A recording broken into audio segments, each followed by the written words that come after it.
Marrying the Mountain Man's Best Friend, Brothers of Sapphire Ranch, Book 2. Written by Misty M. Narrated by Leonor Woodworth. Chapter 1.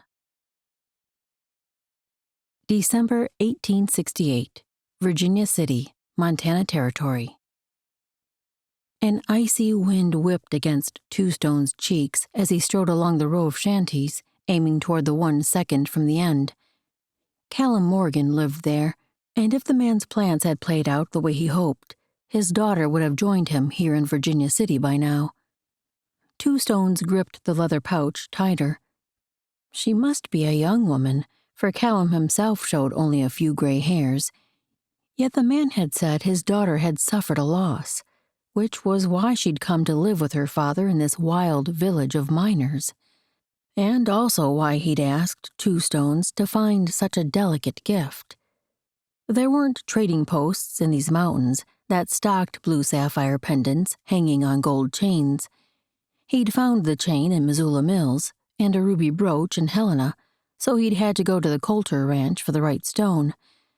Samson and Jude Coulter had worked together to cut and polish one of the sapphires from their mine, then fit it in the brooch in place of the ruby. Samson had soldered another gold loop on the brooch so it hung properly from the chain. The price wouldn't be cheap for Callum, but he'd said he would gladly pay anything Two Stones required. This gift must be important to him. He eyed the narrow shanty that was Callum's. One board had popped loose at the end, leaving a wide gap where heat must be pouring out and the winter wind blowing in. The plank must have just come loose, for Callum would not have left it undone for long, especially if his daughter had come as expected. Maybe Callum would finally take Two Stones up on his offer to help build a house outside the town, away from these rundown huts that stretched in a long, mismatched row of loose boards. Each shanty shared walls with the structure on either side or behind, which allowed heat from their warming fires to spread through the cracks from one dwelling to the next. The stench flowed freely between them, too, and the noise. Beyond the foul buildings in front of him rose the grandeur of the stony mountains that loomed in the distance, their snow-capped peaks reaching heavenward.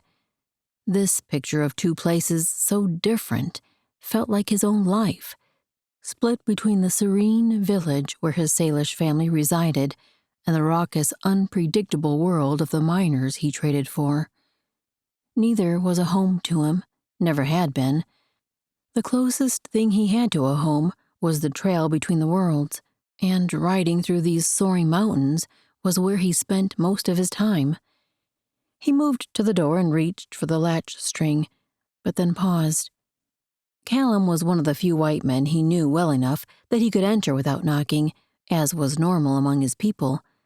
But if the man's daughter had come, Two Stones should follow the white man's customs. He lifted his hand and rapped on the wooden door. The flimsy barrier rattled. Perhaps he should have used a lighter touch. A moment later, the latch shifted, then the door pulled open to reveal the shadows inside. A woman stood there, her skin much lighter than Callum's. The shadows darkened her wide eyes as she stared at him. She didn't scream, though, as some white women did when they first saw him. Maybe Callum had spoken of him, and she'd known he would be coming. Maybe she even knew about the gift in the pouch. She didn't speak, not even a greeting, just stared at him. He dipped his chin. "You're Callum's daughter." She blinked. Had he said something that should surprise her? Maybe Callum hadn't spoken of him. Disappointment pinched. At last she spoke. "You know my father?" The disappointment nudged harder, but Two Stones pushed it down. Callum must not have mentioned him, for surely she would know him if her father had described him, even a little. A man of the people who dresses as a white man, traveling throughout the mountains, locating trade goods that were hard to find. He'd built a reputation for this skill, for his ability to seek out what others could not. He nodded. "I am Two Stones. I bring what Callum asked me to trade for." He used his best English, clearing away as much of his accent as he could. Why he did so, he couldn't have said. He shouldn't want to prove anything to this woman, especially if Callum, a man he considered one of his nearest friends, hadn't seen fit to mention him to his daughter. "Come in." The woman murmured barely loud enough to hear as she stepped back, allowing him room to enter. "My father is hurt." Two Stones stepped inside. Callum's injury must be what kept him from greeting Two Stones at the door. He would find something to help his friend recover before he left Virginia City. The air inside pressed down on him, the scent of sickness. She'd said injury, though, hadn't she? She led him toward the back room, where faint light barely filtered through the darkness. "Two Stones?" The voice rasped with weakness but held an unmistakable warmth. "Come closer, my friend." Worry needled through his chest as he moved toward the corner where Callum lay on a cot, his face creased with pain. Two Stones knelt by his side. Only his face and one hand showed above the blankets. Were his injuries covered? Two Stones met his eyes. "You are hurt?" Callum glanced toward his right shoulder. "A small cave-in. Timbers hit my shoulder. Broke the bone, I think. Can't seem to get my energy back." His eyes held no strength, and the stench of sickness was much stronger here. Two Stones frowned. "The bone is not mending. Will you let me see it?" He was no healer, but he needed to know how bad this was. He needed to know whether the man who called himself doctor in this town could help. It might take the touch of a wiser one. Too bad this place was so far from the Coulter ranch. Jericho's new wife could help. God had given her the gift of healing in greater measure than any other Two Stones had met. Callum's eyes drifted shut, as though he didn't have the strength to hold them open any longer. "Don't worry over me. But tell me, did you bring it?" Two Stones swallowed down his worry. "I have it here." He held out the pouch, and Callum's eyelids parted. He didn't lift a hand to take it, though. Did he want Two Stones to open the pouch and hold up the necklace? Or maybe just press the gift into his hand? After all, the man's daughter was watching them from the doorway. Perhaps he wanted to surprise her with this token when they were alone. Callum's voice finally sounded, more weak and rough than before. "Open it." He pulled the string to loosen the tie, then lifted the leather flap and took out the chain and pendant. The gold setting gleamed in the dim light, and he lifted it up for Callum to see. The man's eyes widened, and he let out a hoarse breath. "It's a beauty. Thank you." His voice had dropped nearly to a whisper, but strengthened as he called to his daughter. "Heidi." The woman stepped forward, moving to stand by his feet. "What is it, Papa?" "This for you." His voice dipped again, losing strength. Two Stones held the necklace and its leather holder out to her. She studied the jewelry with wide eyes, but didn't reach for it. "Your mother had one like it." Callum's raspy whisper didn't tear his daughter's focus from the gift. "She wanted you to have it, but lost in the fire." Callum had to pause for breath between words, and his daughter's gaze shifted back to his face, worry marking her pale brow. "Take it, please." Callum had closed his eyes again, but he was probably attuned to every sound that would signal whether his daughter accepted the token. In the years they'd known each other, Callum had spoken a great deal about his life here in these mountains, traveling from one mining camp to another. He'd even spoken of the wife he'd had back east, how she died when their lodge burned in a fire, how much he missed her. He'd spoken of a daughter who'd stayed behind, learning to be a woman from others. But he'd said no more than that. A pain had always settled in his eyes when their talk leaned close to her, so Two Stones hadn't pressed. Now he had no knowledge of why she would refuse this gift. Finally, she stepped forward and took it from his hand. Her movement seemed awkward, as though trying not to touch Two Stones. Was she frightened of him? Or did he repulse her? A shift from Callum drew Two Stones' focus back to his friend's face. The man was looking at him through barely opened eyes. "Will you stock?" "I will." Two Stones always did work around the place when he was here, restocking the pile of firewood outside the shanty, refilling the water barrel from the creek, picking up a load of supplies from the trading post. Whatever he could do to ensure Callum would have enough to manage for a while. Callum should know this without asking. Two Stones hadn't planned to tackle such tasks until the morning, but perhaps Callum wanted time alone with his daughter now, time to tell stories of her mother and the necklace that had once belonged to her. "I will see to all you need, friend." Two Stones pushed to his feet. "Then I will return to sit with you." They'd developed a habit of sitting by the fire, Callum telling tales of his time in the mountains and the colorful men he'd met. Maybe Two Stones could offer stories this time, something to bring a smile and strength to his friend. Warm food from one of the hotels would help too. As he left Callum's side, he glanced at the daughter, who stood motionless by her father, the leather pouch and necklace still lifted in her hands. Her gaze was fixed on Callum, though, with an expression not easy to define. Worry, yes, but much more. She was older than he'd expected, a woman grown according to the look in her eyes, but the pallor of her skin and hair made her look younger than she likely was. No wrinkles anywhere. He turned his focus toward the front door. He would make sure these two had warmth, water, and food. Then he'd see to Callum's injury, whether the man wanted him to or not. Chapter 2. Sit. Heidi's feet felt like blocks of iron as she stood near her father. He was so weak. How had he declined so quickly? He'd already been injured when she reached him a week ago. He'd been favoring that right shoulder, but said the bone just needed a little longer to heal.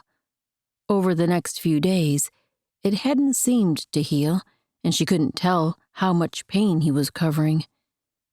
He clearly hadn't wanted to talk about it, and her time married to Winston had taught her not to press when given a command. But yesterday, her father hadn't risen from his pallet.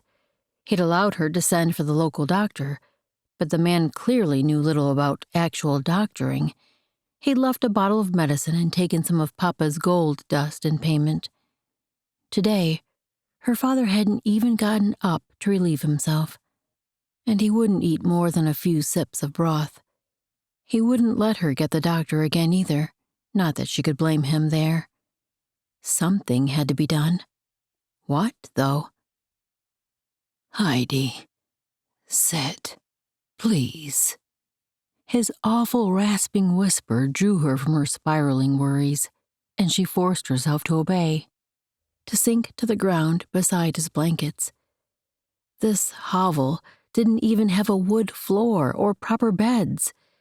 They slept on a stack of furs, using dingy wool blankets for cover. She'd been cleaning as much as she could since she arrived, but when she'd boiled her bedding with lye soap, the covers had shredded in several places. She'd not yet attempted to wash her father's. He needed new blankets, but the trading post had none left. Hopefully next week's shipment would contain a few. Her father's good hand fumbled over his chest, reaching toward her. Did he want to hold the necklace? It was such an extravagant gift, not something she needed at all. Her independence was gift enough, and safety from Winston's family. She held out the leather pouch and necklace, touching it against his fingers so he could take hold, but he wrapped his hand around her palm instead. She moved the gift to her other hand so he could hold this one. His grip was stronger than she would have expected, coarser too, like rough-cut wood.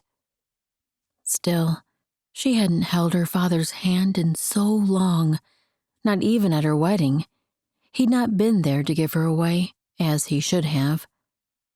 No, he'd given her away from another land. From this land. These mountains had stolen him long before that day when her name and her life had forever changed. She pressed down the bile that tried to rise into her throat, forced back the burn in her eyes, did her best just to enjoy this moment. Papa had apologized for leaving her when she was only a girl, for abandoning her to a boarding school when she needed him most. He'd moved thousands of miles away, stepping out of her life. At least, that was what it had felt like when she was only 13 and heartbroken after her mother's death. He'd said he thought he was doing the best for her, giving her the life he thought she needed. She'd not believed him back then, believing he only wanted to be rid of her. But when he sent her the letter inviting her to come to him in the Montana Territory after she wired about Winston's death, the chance to reconnect had brought a morsel of hope. And when, after she'd arrived, he apologized for abandoning her all those years ago, she could see he meant the words. He'd been heartbroken too, having just lost the woman he loved more than life itself. They'd both been hurting then, but now they had the chance to start over. They had much time to make up for, like this simple touch, the joining of hands.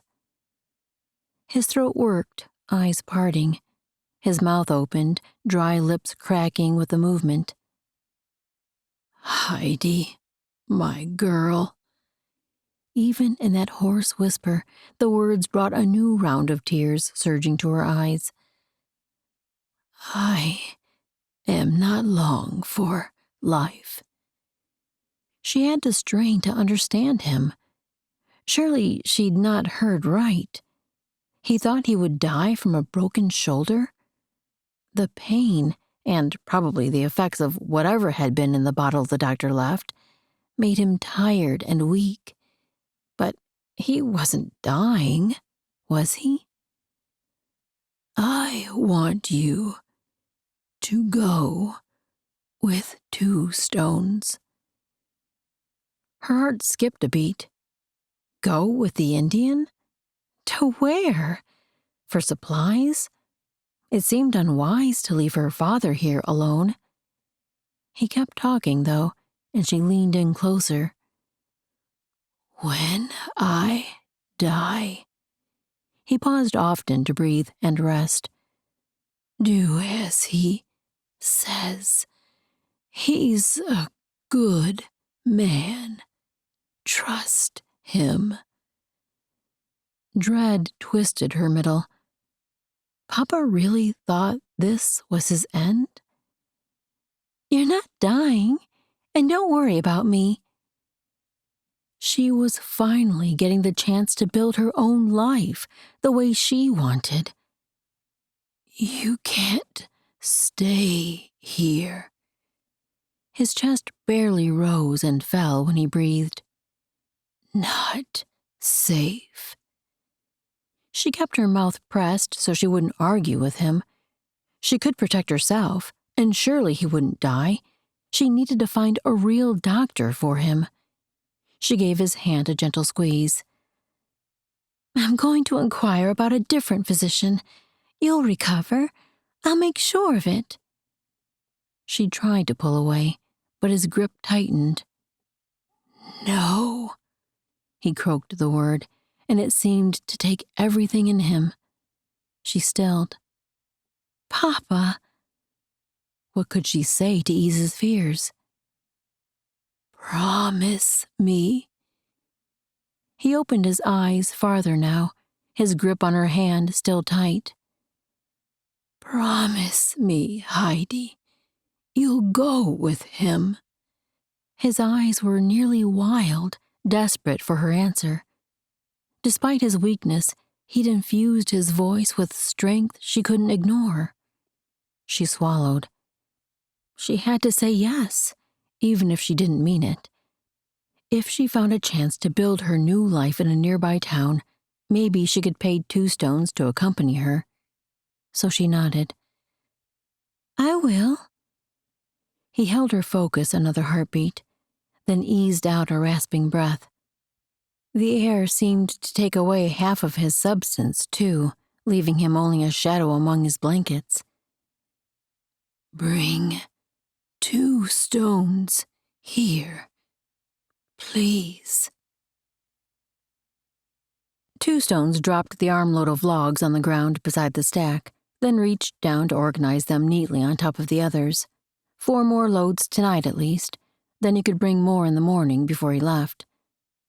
The door to the shanty opened, and he glanced up to see Callum's daughter standing in the opening, her expression tense. Had something more happened? He's asking for you. Her voice pinched as tight as the lines at her eyes. 2 stones straightened. Is he worse? She shook her head. He thinks he's dying. The knot in his chest twisted tighter, and he strode toward her. She stepped aside to allow him entry, and he maneuvered through the dark space into the back room. Once more, the stench of sickness nearly smothered. Was it death he smelled too? Lord, you can't take him. Not this good man. My friend. At least Callum knew Crater Father. He didn't often speak of his faith, but his quiet convictions held strength. If this was his time, Callum would be taken to a far better place. Yet what about his daughter? He knelt by his friend's side. Callum looked like barely more than a corpse now. How had he dwindled this much in the time it took to bring 3 loads of firewood? Callum's eyes cracked again, so 2 stones spoke.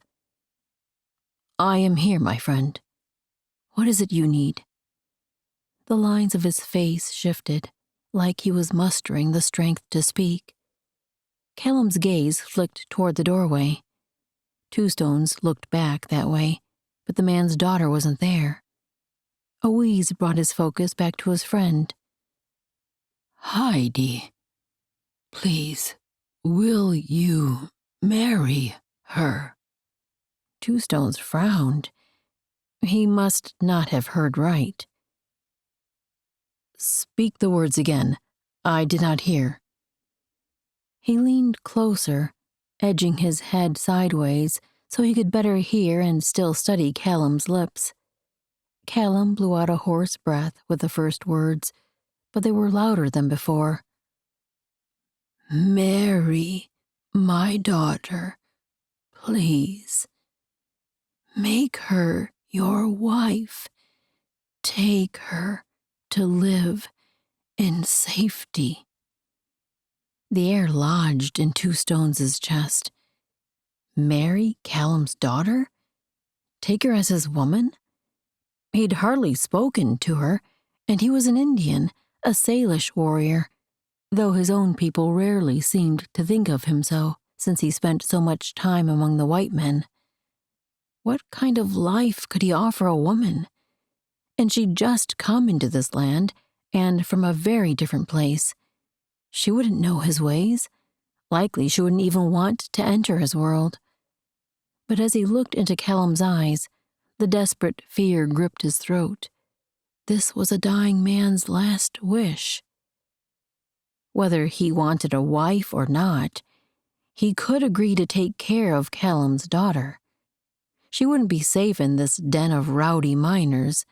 He could take her to his parents. She could live in the quiet village tucked in a peaceful valley. White Bear and Running Woman would love to share their home. She could be the daughter they'd always wanted, a replacement for Two Stones' sister, who died when only a girl. He wouldn't need to take her into his own lodge, not in the way of a man and woman. She would be safe with his family, and Two Stones could provide her with everything she wished for, a much better life than she'd have in this hovel, surrounded by men who wanted her for only one thing. Please. Callum rasped the word, his fingers grappling across the dirt floor toward Two Stones. Two Stones gripped it in a solid clasp. I will, my friend. I will take her to safety and give her a good life. Callum clutched tighter, his bony fingers like a claw. As your wife, you'll marry her. He sounded like he could barely breathe, and he was expending the last of his energy with his desperation. Two Stones dipped his chin and placed his other hand over their joined grip.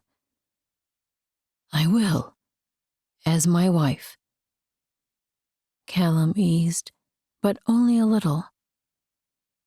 Find Turner. He was a preacher. Ask him to speak words over you both. A real ceremony.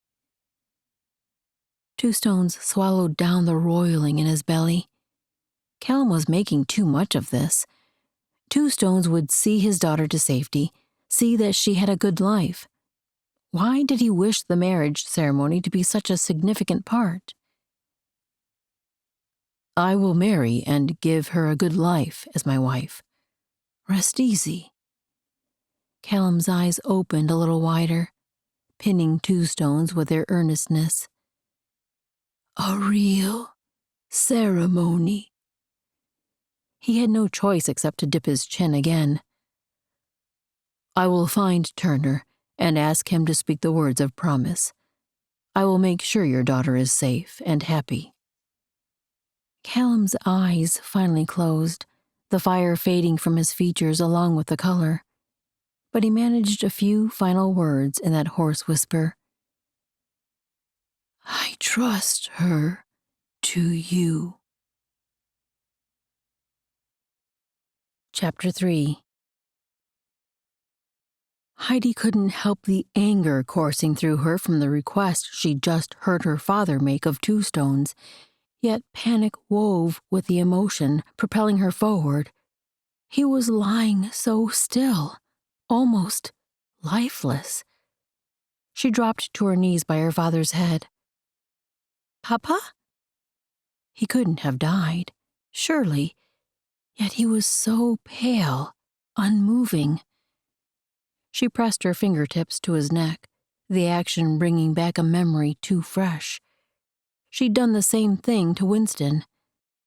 That time, part of her had wished for the worst to be true. She could be free from him. And she was free now, finally loosed to live the way she chose.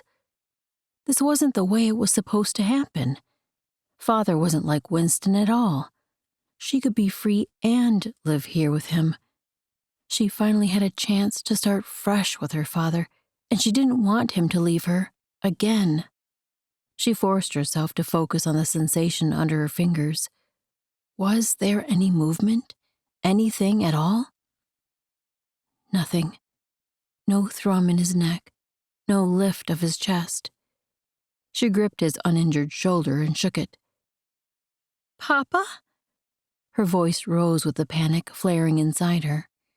His head wobbled with the movement, like he could no longer control his limbs. She pulled her hand back and clapped it over her mouth to stifle a sob. This was happening too fast. She'd just found him, just finally started to repair what had been broken 8 years ago. He couldn't be gone now, not like this. The next sob wouldn't be quelled, bursting from her like vomit. Her body retched as tears flowed freely down her face.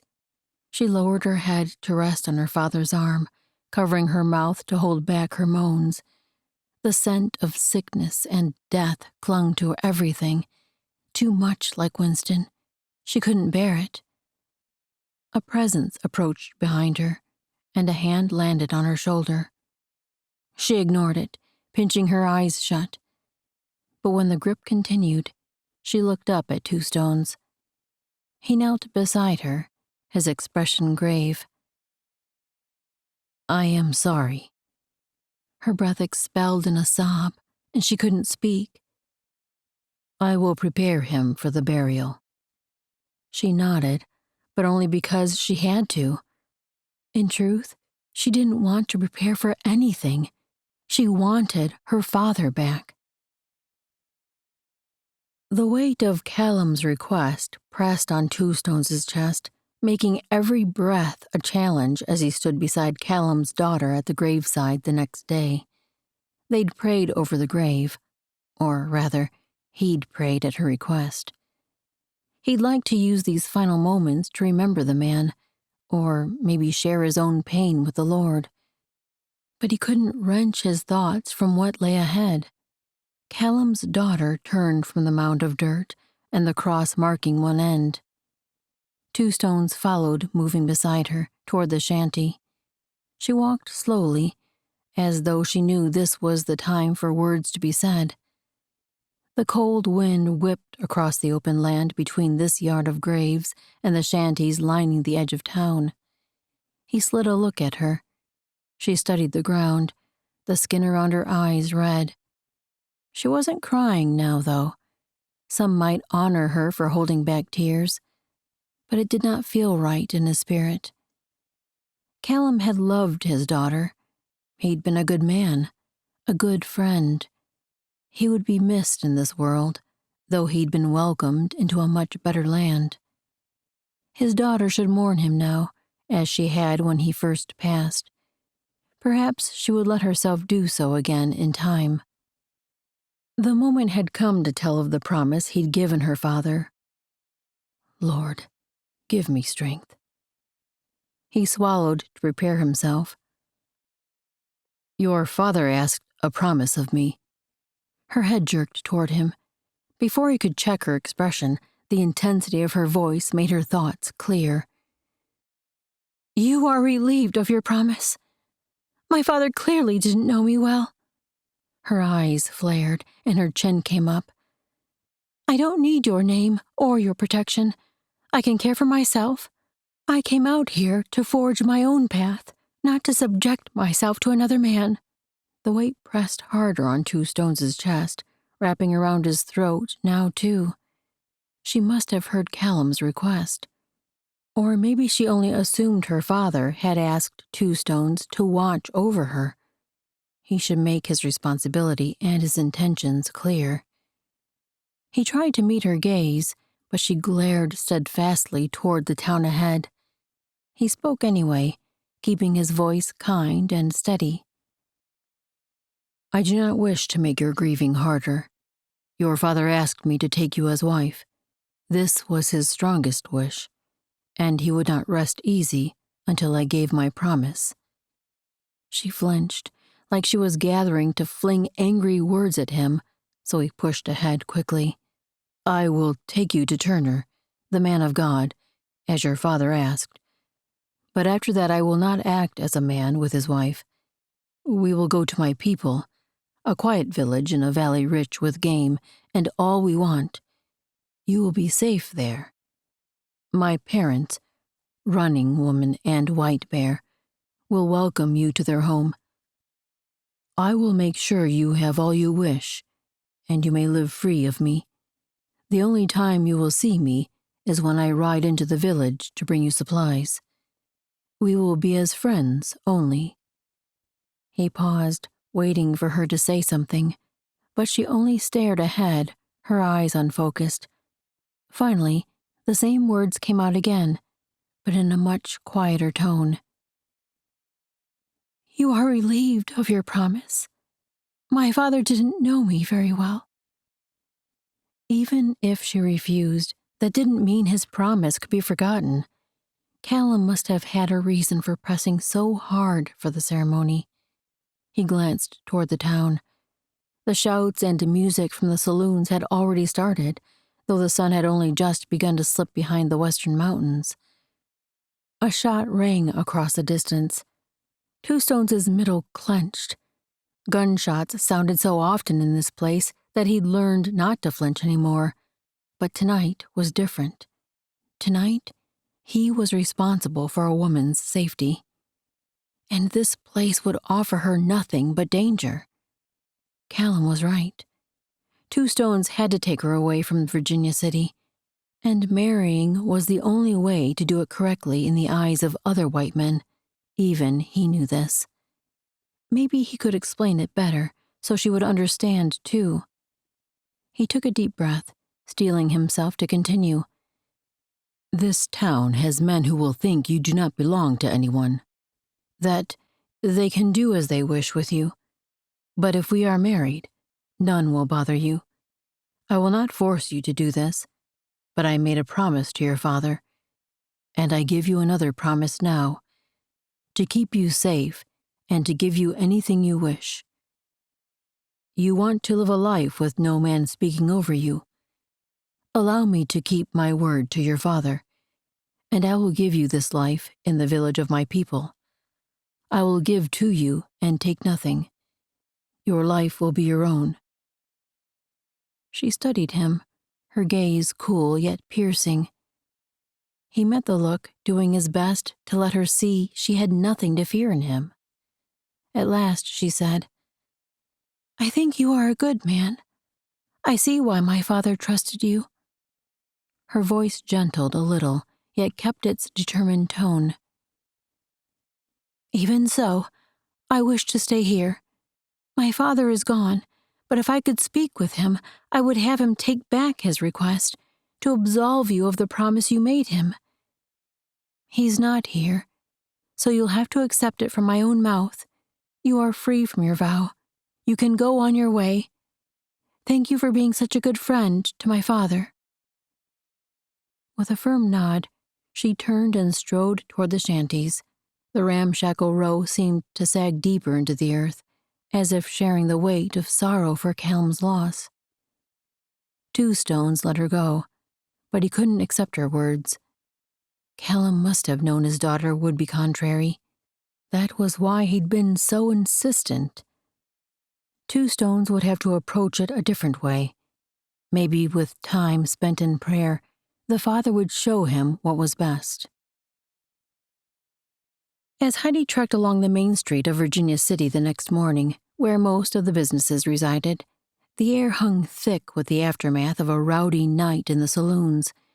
She wrinkled her nose against the scent of stale whiskey mixed with a sharp tang of sweat and cheap perfume that clung to the damp morning air. The distant sound of clinking glasses, punctuated by slurred curses, drifted through the streets, a reminder of the revelry that had ended a few hours before. She'd blocked most of the noises out as she fought for sleep. It came in snatches, though waking and sleeping both held their own forms of misery. She stepped off the boardwalk to maneuver around a man's body. He lay face down, but his slurred words showed he lived and likely had no worse injuries than a roaring headache. A mangy dog limped down the road, pausing to sniff at a shattered whiskey bottle. When she reached out to call it toward her, the animal moved farther away, as if even it understood this was no place to linger. Debris littered the dusty street ahead, broken glass, discarded playing cards, and even a lost boot. This place really was uncivilized, a far cry from the cobblestone streets and flower-lined residences in Savannah. Of course, behind many of those front doors lived men just as crude and vice-ridden. They only hid it better. But surely good people lived here too, decent souls who would help her find footing in this strange world. She maneuvered around a rut filled with horse droppings and stepped onto the boardwalk. This town certainly wasn't Savannah, but then that was exactly what she wanted. She eyed the businesses ahead for any sign of promising work. She'd planned to find employment soon after arriving in Virginia City, but then Papa had been injured and weak. She'd worried about leaving him home alone all day. Now, she had to secure something soon. She would likely find an eager employer in one of the saloons, but she wouldn't stoop to that life. She already had to hide herself from the men when they began imbibing each day. Their calls and suggestive offers made her ears flame. But it was easy enough to tuck herself inside the shanty once the rowdies began filling the streets. Now, though, she had a clear path to search for gainful employment. Well, clear except for the trash littering the street. As she turned her gaze from the mess, a figure stepped from the shadowed doorway in front of her. She stumbled back before catching herself. The man stood tall and broad-shouldered, his leathered face bearing the marks of a life spent outdoors. He wore a buckskin vest over a white shirt, and his blue eyes glinted in the morning light. "Good morning, miss." He tipped his hat. "You look like you could use a hand." Why would he think that? "I'm fine, thank you." "Are you new to town?" Though he didn't take a step, it seemed like he edged closer. "I don't recognize you." "I am new." Should she mention her job search? He wasn't dirty enough to be a miner and didn't have the look of a saloon owner. Nor did he seem intoxicated. Maybe he owned one of the respectable businesses, the trading post or the dry goods store, or maybe the exchange. This could be her chance to begin her search. "I'm looking for work." Should she qualify the comment by mentioning the types of jobs she would be willing to do? They could be summed up in a single word: respectable. "Well, I might be able to help with that." The corners of his mouth tipped in a friendly expression. "I've been looking for a bright young woman. What experience do you have?" She swallowed. "I'm quite capable of running a household with servants, but I'm also happy to do menial tasks, such as cooking or sewing or assisting customers." She managed a pleasant smile. His lips pressed together and he tapped his chin, his brow gathering as he thought. "I do need someone who's good with customers, a woman willing to do whatever is necessary to ensure they're pleased with our service." He frowned as he studied her. The look was so severe, she almost couldn't bring herself to ask what kind of business he owned. But that was an important detail. She squared her shoulders and lifted her chin. Before she could open her mouth to speak, he straightened and snapped his fingers. "I think you'll do. Can you start right now?" She blinked. "Now?" What kind of business would have her start immediately without even discussing wages or details of the job? But if she would be working in daylight hours, it wasn't likely to be anything untoward. Still, she offered a pleasant expression. "What type of work will I be doing?" The man's eyes creased in a friendly smile. "It's probably easier to show you." He gestured for her to follow him down the boardwalk. Her middle twisted, but she stepped forward. It wouldn't hurt to at least know the location. She had to find work, and she shouldn't turn down this opportunity until she knew for certain what it was. But then he motioned her down the alleyway between the building he'd stepped out of and the next. It was a path barely wide enough for the man to walk down without turning sideways. She halted, her heart pounding faster. "Where are we going?" "Just a shortcut." He looked back at her over his shoulder, his expression still friendly. "It's one street over. This'll be much quicker than going down to the corner. Don't worry." But something in his tone set off a clanging bell within her. She took a step back. He spun and grabbed her wrist. His teeth flashed in a skin-tingling grin. Come now, don't be difficult. Panic surged through her as she fought to pull from his grip. He was too fast, flinging her around so he stood behind her, one hand clamping over her mouth and the other wrapping around her chest and arms. Chapter 4. Heidi lifted a leg to slam her heel into the man's shin, or maybe even higher in his kneecap. Her skirts tangled around her boot, though, muffling the force of her blow. Before she could try again, a roar sounded behind her, not from the man, from farther away. Then he jerked her back and released her?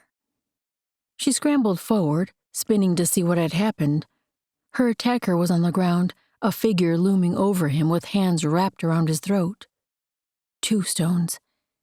Heidi's heart hammered as she backed farther away onto the edge of the main street. 2 stones glanced at her. Are you hurt? He was breathing hard, and fire sounded in his voice. She shook her head, her own breaths coming in short gasps. I'm all right. He turned back to the man and released one of his hands from the cad's neck. In a fluid movement, 2 stones pulled a pistol from his waistband and stood to his feet, towering over the scoundrel lying on his back. If you come near her again, you will breathe your last breath. He took a step back, his gaze locked with her attackers, even while the fellow scrambled up and away from the fierce brave. Once he'd gained his feet and retreated from the alley onto the main boardwalk, his eyes darkened into a glare so full of hatred she took another step back. Thankfully, 2 stones stood between them, his back to her like a mountain no man could conquer. Just before the scoundrel stepped into the same shadowed doorway he'd appeared from before, his gaze moved past the brave to focus on her. I'll have you, girlie. Ain't no engine gonna stop me. Then he disappeared into the darkness. She wrapped her arms around herself even as 2 stones backed toward her, his pistol still aimed at the place the villain had last stood. When he reached her, still with his back to her like a shield, he spoke just loudly enough for her to hear. We should return to your father's house. I do not think he will give up so easily. Heidi shivered, the memory of the man's leering gaze still fresh in her mind. 2 stones was right. Men like him didn't take rejection well. She started forward, retracing the steps she'd taken such a short time before. 2 stones stayed at her side as they passed the building her attacker had entered, then moved behind her as she lengthened her stride to the quickest walk she could manage without drawing too much notice. Who was she fooling, though? Her very presence drew notice. There were so many men in this wilderness city, and her father had warned that the few women here all worked for the brothels and saloons. How had she ever thought she would manage to keep herself safe and find respectable work? No other female had been able to. Surely not all of them had come west already entrenched in disreputable careers. How many had been innocent, accosted by the man who'd tried to drag her down the alleyway, or another just like him? By the time they reached the shanties, she'd begun to tremble. The awful event had passed. 2 stones had saved her, yet her body didn't seem to believe she was safe. She slapped the door open and stumbled inside, then paused to take in the dim room. Her father's tobacco pipe still sat on the rough-hewn table next to the leather-bound Bible he'd read aloud from every night since she arrived here. Those last few nights, she'd done the reading while he lay in his bed pallet. On the wall hung the frying pan he'd scorched their breakfast in just a few days ago. Heidi blinked back the burn that rushed to her eyes. She couldn't cry. Not now. 2 stones entered behind her, and the door thumped closed. Quiet descended over them as they stood, side by side. She had to face him. This man who'd risked his own safety to help her, who'd appeared when she needed him most. She didn't look at him yet, but she ventured words into the quiet. "Thank you." "I'm glad I was there." The feel of that man's grip around her wrist flooded back, but she pressed it away, fisting her hands against the memory. It felt too much like the things Winston had done early in their marriage. She was no longer that woman, though, no longer the weak wife controlled by the men around her. She made her own choices now. Yet, did she really? At the moment, she couldn't stomach the thought of stepping out of this shanty. Two Stones turned to her, his tone gentle. "It is not safe for you to walk through town alone." Something flicked in his eyes, like uncertainty, but it disappeared so quickly she couldn't be sure. "Come with me. My village is quiet, and you will find peace. I will not bother you there, and this will keep my promise to your father." Indecision gnawed at her. The picture his words painted sounded wonderful. A quiet Indian village where she could live her own life. She could learn to hunt and cook the way his people did.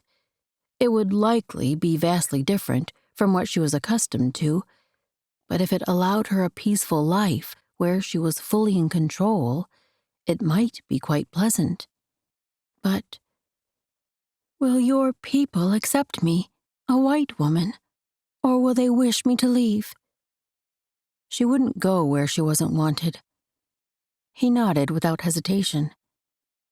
"They will see you mean no harm. My mother will embrace you as a daughter." The longing his words released in her would make her too prone to emotion, so she pushed it away. His village did sound like a good place to start this new life. But what if it didn't work out? What if she wanted to move on? "Will you make me stay there if I'm not happy? You say we would be married, but once we reach your village, you won't bother me. What if I don't like it there? Can I leave on my own?" His brows gathered, and a line creased his forehead. Concern filled his eyes. But was that sadness, too? She couldn't let his emotions manipulate her decision, not like before. She had to know she would be free to make her own choices if she went with him. At last he nodded. "I think you will like the village of my people, but if you do not, you may leave. I only ask that you tell me if this is what you want. I will not stop you, but I will see you there safely and make sure you have all you need for your new life." How could she say no to that? This man seemed noble, but Winston had spoken pretty words to convince her to wed him. They'd all been lies. Some he'd likely believed himself. But every one of his promises had been trampled on, over and over, by his own polished boots. This man would likely do the same. But if she agreed to marry him, that didn't mean she had to submit to abuse from him. In Savannah, Winston had had all of society and the police department to ensure she remained securely in his grip. In this vast Montana territory, she could leave Two Stones in the night and disappear forever. She would still be married, and certainly wouldn't seek out another man, but she wouldn't subject herself to constant demeaning and punishment for offenses she didn't commit. On the other hand, if he turned out to be speaking the truth now, she might reach a place where she could truly find the peaceful life she craved. A life where she would be free to make her own decisions. He stood quietly, not pushing, his presence solid, but not intruding while she worked through her decision. Was it because he believed he'd already won? Either way, her chances were better with this man than if she stayed in Virginia City alone. So she nodded.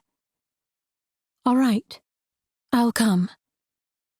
She could only pray she wasn't making the second worst decision of her life. As dawn turned the horizon pink and orange the next morning, Two Stones knelt beside the cold creek, splashing the icy water over his bared chest and arms. He could do with a full washing on a day this important, but the biting chill of the water kept him at the edge. At least he would be wearing a new tunic and leggings. He'd sought out Turner yesterday after Heidi agreed to the marriage, and the three of them decided to hold the ceremony just after first light this morning. Turner could start his work at the mine straight after, and Two Stones and Heidi could head southwest toward the Mullen Road. And home. Home. He always felt a little empty when he tried to use that word, even though his people had camped in that quiet valley for 5 winters now. It was the place he came back to when he had a lull between trips, though not as often of late. Still, was it home? He pushed to his feet and slipped the tunic on, pulling it over his damp skin. Did Heidi regret her choice yet? If he gave her more than 1 day before the ceremony, she surely would, just like the others had. This would be his 3rd attempt at marriage. Neither of the first 2 betrothals had reached the day of the ceremony. He'd thought he loved Standing Kettle, but when her family chose another over him, she'd withdrawn her affections without a backward glance. That had been a good lesson for him. He'd learned not to allow his heart to enter friendship with a woman. So when his parents tried to arrange a union between him and Yellow Mouse, he'd not been hurt when she refused to even look his way. He'd made it clear to his father then that he would forge his own path, and that journey would not include a woman by his side. What would they say now when he brought Heidi to them? And she was a white woman. Seeing that she was his choice for a wife would surely strengthen his family's belief that he was more white than Salish now. They'd not said such in several winters, but he could still see the truth in their eyes. His chest tightened, but he scooped up his satchel and rifle and turned toward the shanties at the end of town. He'd given his word. He couldn't turn back now. Of course, she would only be with him for this week they'd be traveling. After that, she wanted her freedom, and he'd allow her to keep it. In a way, this truly was the best situation for both of them. God must surely have brought them together for this reason. Thank you, Father. Maybe if he offered thanks enough, this marriage living apart would feel more like a gift and not just one more rejection. As he walked, he squared his shoulders. He had given his word to Callum. No matter his doubts, he would not break his promise. Heidi needed him, and he would be there for her. Turner strode toward him from another row of shanties. As he neared, he lifted a hand. "Morning. Are you ready?" Two Stones nodded as they fell into step together. "I am." Neither of them spoke again until they reached Heidi's door. He paused to knock. Would he ever reach a friendship with this woman where he could be himself and simply walk in? A longing slipped in his chest as he waited for Heidi to open the door. He wanted a friendship between them, like what he'd had with her father. Or maybe more like what was between him and Jericho Coulter. Both as equals, knowing each other well and accepting all parts. As the door opened and Heidi stood in the frame, any thought of Jericho pushed to the back of his mind. How could he have ever compared her to that overgrown bear of a man? He'd rarely been drawn to white women, probably because most of the ones he'd met were loud and coarse, working in saloons and saying whatever necessary to lure the men into handing over their gold. He preferred a quiet woman, and he usually found them only among his own people. The unfading beauty of a gentle and quiet spirit, the Bible called it. A woman didn't even need to possess much beauty if her manner was kind and her spirit joyful. Heidi Morgan had far more outer beauty than most. She was quiet, too, but not, he believed, in a peaceful, contented way. It felt more like intentionally holding back, afraid to be who God made her to be. He offered a smile, or what he hoped she would see as a smile. Many years had passed since he last tried to win over a female. "Are you ready?" She nodded, any hint of joy leaching out of her expression, leaving her features pinched. Shadows under her eyes showed she hadn't slept well, which weighed heavier on her. Grief for her father's passing, or being forced to marry him. That thought would do him no favors, so he pushed it aside and followed Heidi into the shack to see what he should carry. "We'll come back here to load the horses after—" She didn't seem to want to speak the name of the ceremony. His middle clenched tighter as he nodded. "After we are married, I will bring the horses here to load our supplies." He wouldn't allow their union to grow into a silent mountain between them. He would pledge himself to her before God. Whether she wanted him or not, he would do everything he could to gain her friendship. They walked with Turner past the edge of town and stopped at a grassy area. The mountains in the distance rose up to the clouds, easing his spirit even as he filled his chest with a strengthening breath. He glanced at Heidi to see if the view did the same for her. She was paler than usual, her eyes downcast and her posture rigid. Though she held her chin high in a show of courage, her fingers twisted the fabric of her dress. When she saw him watching her, her features smoothed into a stoic mask. He could do nothing to ease her worries other than offering an encouraging smile as they faced Turner. The preacher cleared his throat. "Shall we begin?" Two Stones nodded, and Heidi must have too, for Turner opened his Bible and began reading the marriage liturgy in a steady voice that carried in the still morning air. Two Stones had heard the service twice before, and the meaning of the words swelled through him. When it came time to exchange vows, Heidi's voice barely rose above a whisper, but she spoke the words clearly. "I, Heidi Morgan, take thee, Two Stones, to be my wedded husband, to have and to hold from this day forward, for better or for worse, for richer or poorer, in sickness and in health, to love and to cherish, as long as we both shall live." To love and to cherish. Was she still completely set against those? If that was what she wanted, he wouldn't press her for anything at all. But when he repeated the vows in turn, he spoke them as a silent prayer to the Father. "Show me how to love and cherish this woman in a way that makes her feel safe and treasured, without going back on our agreement." When Turner grinned and said, "It's customary for the bride and groom to kiss now," Two Stones wanted to glare at him. The memory of that at the end of the other ceremonies slipped in, though.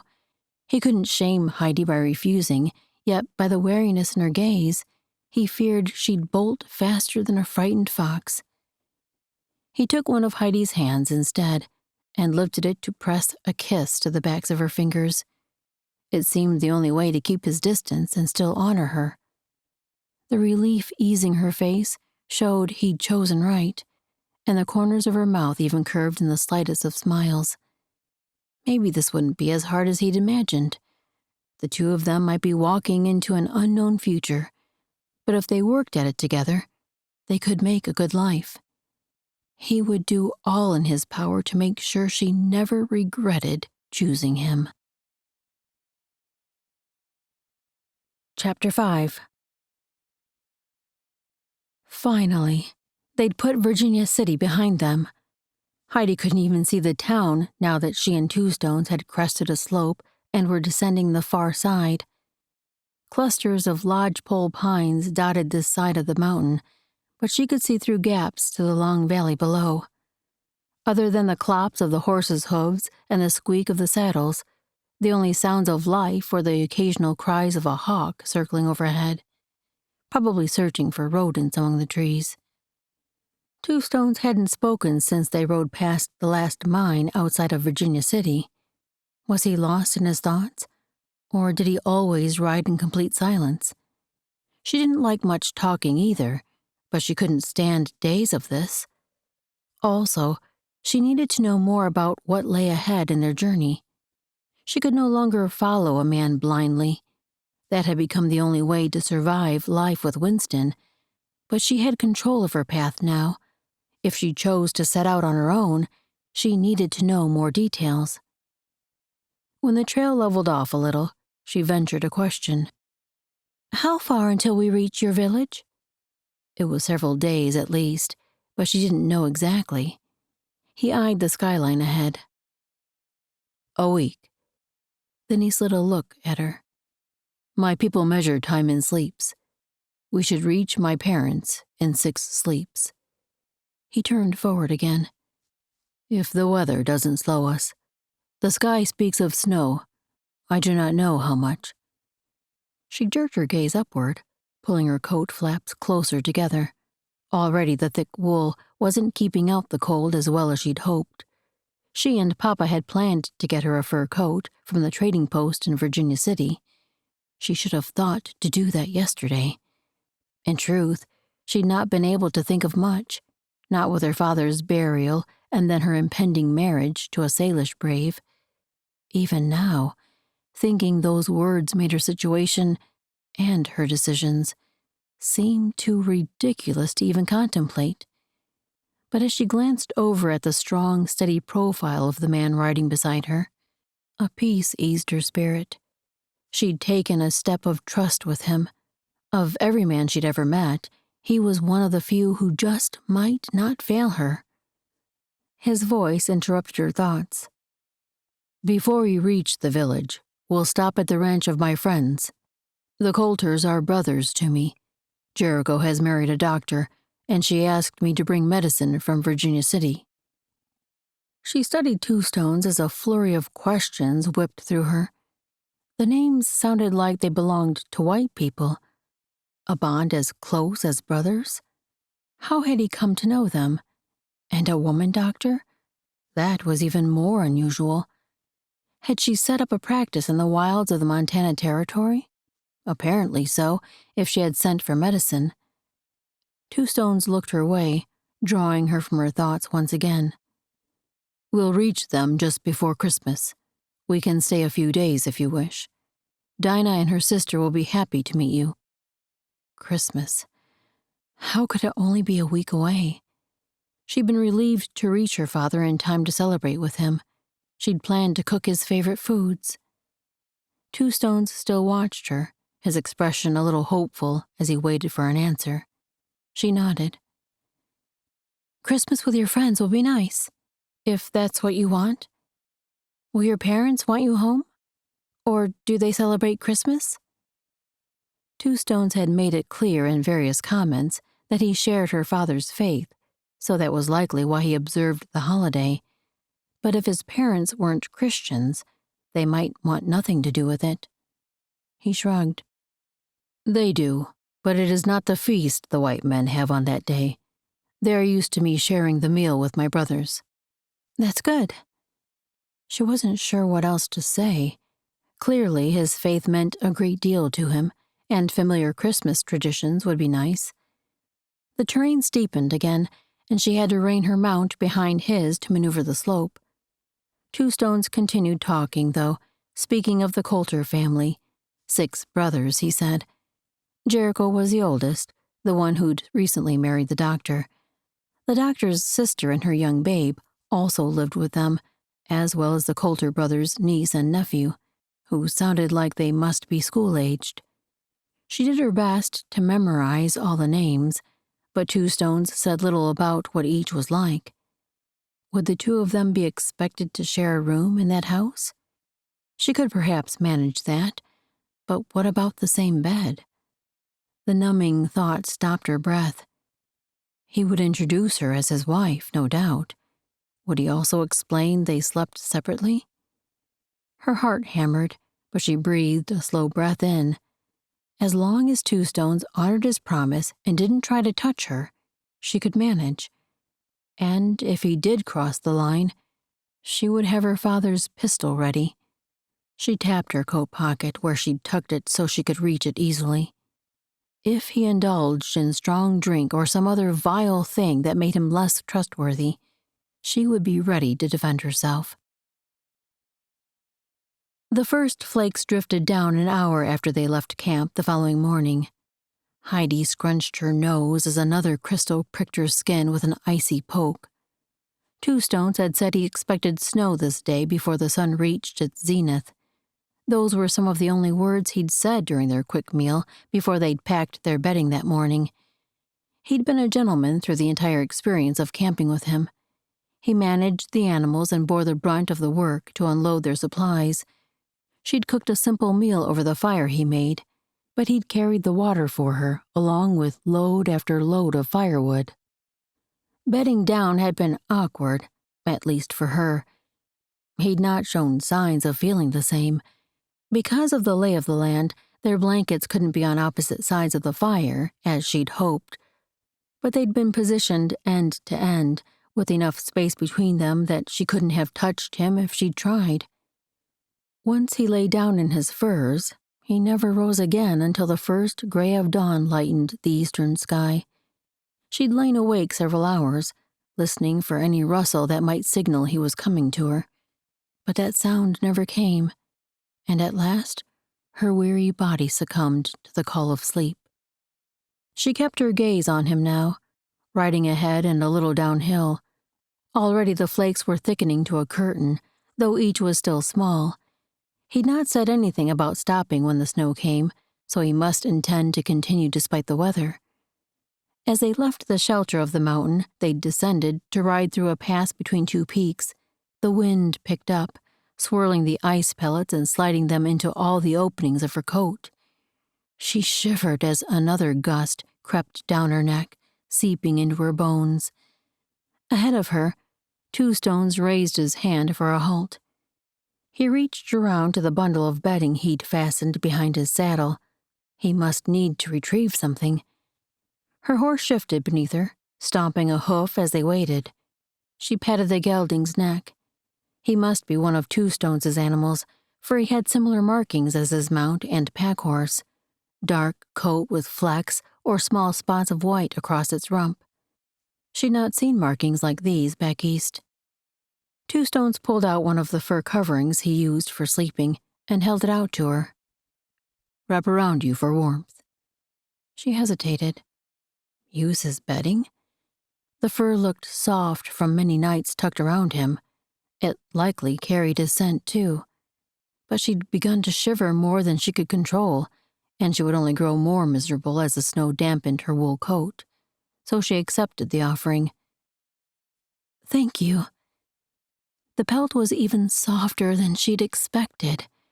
She pulled it tight at her neck, snuggling into the comfortable warmth. It did smell of him, a familiar musky scent that made her feel safe and relaxed. Or maybe the warmth did that, but she was grateful as they continued their trek. The snow began to thicken on the ground. By the time they stopped for a midday rest, at least a foot of thick crystals covered the trail, and the sky showed no sign of easing. They dismounted to let the horses rest, and now sat on a boulder Two Stones had wiped clean of snow. She handed him a biscuit and a chunk of sliced meat from their food stores, then bit into her own hard bread. It was almost too stale to eat, but she hated to waste food. Out here, there was no bakery on the street corner to purchase fresh goods. She slid a glance at Two Stones beside her. Did he approve of using every last bit of food? Or would he rather have the best she could offer in this frozen mountain wilderness? As he bit into his second stale bite, he didn't look angry or frustrated.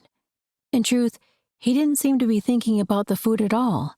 His brow furrowed, his eyes staring through the snowflakes, his mind seeming far away. "Are you worried about something?" The question slipped out before her mind had decided to voice it. He slid a sideways look at her, a warm glimmer in his gaze. Not angry about the stale food, at least. "I am thinking where to camp. We will not make the cave where I usually sleep."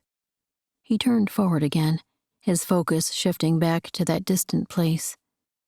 "I think better to stop at a cliff that hangs over." He bent his fingers at a right angle like a lean-to. Heidi studied his hand motions. "An overhang?" He nodded. The snow will not cover us." Once more he tipped his face to look at her, but this time his forehead creased with concern. "It is not the place I wish to bring you, not the way I wish to care for my wife." A rush of something that felt far too much like emotion surged to her eyes. Such a tiny comment shouldn't turn her head, especially when he'd only said he wished to care for her. He wasn't actually accomplishing that service. She would be sleeping in a snowstorm with only a rock overhang to protect her from the weather, probably open on both sides for the icy night wind to gust through their camp. Yet the concern in his dark eyes held her. Even when Winston had tried to play the part of the conscientious husband, his eyes had always given him away. That diabolical glint that lay just under the surface. But two stones, could that earnest regard be genuine? She turned away, facing forward as she struggled for another topic, something to distract them both. "How much farther will we ride today, then?" "A few more hours. We will make camp before dark." She nodded. "That sounds like a good plan." Dark fell early in mid-December, so they would only have 4 more hours in the saddle at most. Every part of her ached, though she couldn't tell how much came from the discomfort of so many hours on horseback and what part stemmed from the aching cold. They finished their meager lunch, and she was more than grateful for the warmth of Two Stones' fur around her. But the snow had begun to seep through her boots, chilling her feet. She breathed out her relief when he moved to her horse and led the animal toward her so she could mount. Once they set out, Two Stones guided them through the drifts. She could see no sign of a trail, but he seemed to know exactly where he was going. How many times had he traveled this path? After a few hours, they rounded a bend in the mountain, and the overhang he had spoken of jutted out from the cliff on their right. The snow still fell, faster now, the wind driving it into their faces in stinging pellets. Her breath clouded in front of her, and she could no longer feel her feet, though they'd been burning an hour ago. Two Stones dismounted first and helped her down. The snow crunched underfoot, and she had to lift her boots high to push through the thick crust. Two Stones kept his hand at her elbow, as though she needed help to maneuver final steps. Perhaps she did. His voice rumbled low beside her. "It is not what I would wish, but it will provide some shelter." She nodded. "It's good." She would be grateful for any protection from this biting wind and snow. Beneath the overhang, only a thin layer of ice crystals covered the ground. He halted her in the protected area. "I will make fire, then settle horses." He moved back out into the snow to get the tinderbox and wood he'd said he carried for occasions like this, when the firewood around them was too wet to start a fire. She could make the fire when he returned. Perhaps she was being lazy, allowing him to do all the work out in the thick snow, but he was far more accustomed to this weather than she. When he approached with the armload of wood and the metal box that held the flint and steel, he also had the other fur he used for sleeping. After dropping the logs to the ground, he handed her the pelt. "Sit and get warm." She took the covering with as much of a thankful smile as her frozen mouth could manage. It was strange being cared for like this, as though he truly was her husband and not just a man hired to escort her. "Thank you." She reached for the tinderbox. "I can start the fire while you care for the horses." He handed over the container, his gaze holding hers for a moment, concern marking his eyes. There was something else, too, but she didn't look deep enough to identify it. The fact that he would put himself out for her well-being was unusual enough in her experience. She still couldn't quite trust it. As he turned away and strode toward the horses, she remembered what she'd meant to ask. "Could you bring my satchel, the one with the gold clasp?" It held her 2 extra skirts and some hairpins, along with a gift she still couldn't bring herself to wear: the sapphire necklace. It had seemed so important to her father, probably because it reminded him of her mother and that former life before their family was torn apart. She'd done her best to forget that time completely, though, to focus on the present and the life she wanted to build. Maybe she would wear the necklace in time, but for now, it stayed safely tucked in the satchel. As Two Stones nodded, then continued through the falling snow, she allowed herself to watch him another moment. He moved with an intentional stride, a man who knew his way around animals. His actions weren't rough, just deliberate and thoughtful, the way he'd treated her since the moment she'd opened her father's shanty door to find Two Stones on the other side. He'd proven himself dependable, a man of his word, there when she needed him every time. And that alone made her heart melt a little as she watched him disappear with the string of horses around the bend in the trail. Chapter 6. Heidi was warming her hands in front of the small blaze she'd built by the time Two Stones returned with the supplies they would need that night. He dropped his load against the rock wall. "I'll gather more wood now." He turned and strode back into the swirling snow. Now that she had their supplies, she could ready a meal and warm drink for his return. A quarter hour later, when she handed him the cup of hot water, the smile he flashed as he dipped his face into the steam was enough to warm her insides. "Thank you." He took a long draught, holding the cup with both hands to absorb the heat. "The warmth is good." She turned to finish loading their plates. "Sit by the fire and warm yourself." He obeyed, and when she handed him the plate, he patted the fur beside him. "Sit and warm yourself." Those were nearly her own words. She glanced at the spot, far closer to him than she would have chosen. But this overhang would be tight, and she would have to sit close to stay on the fur.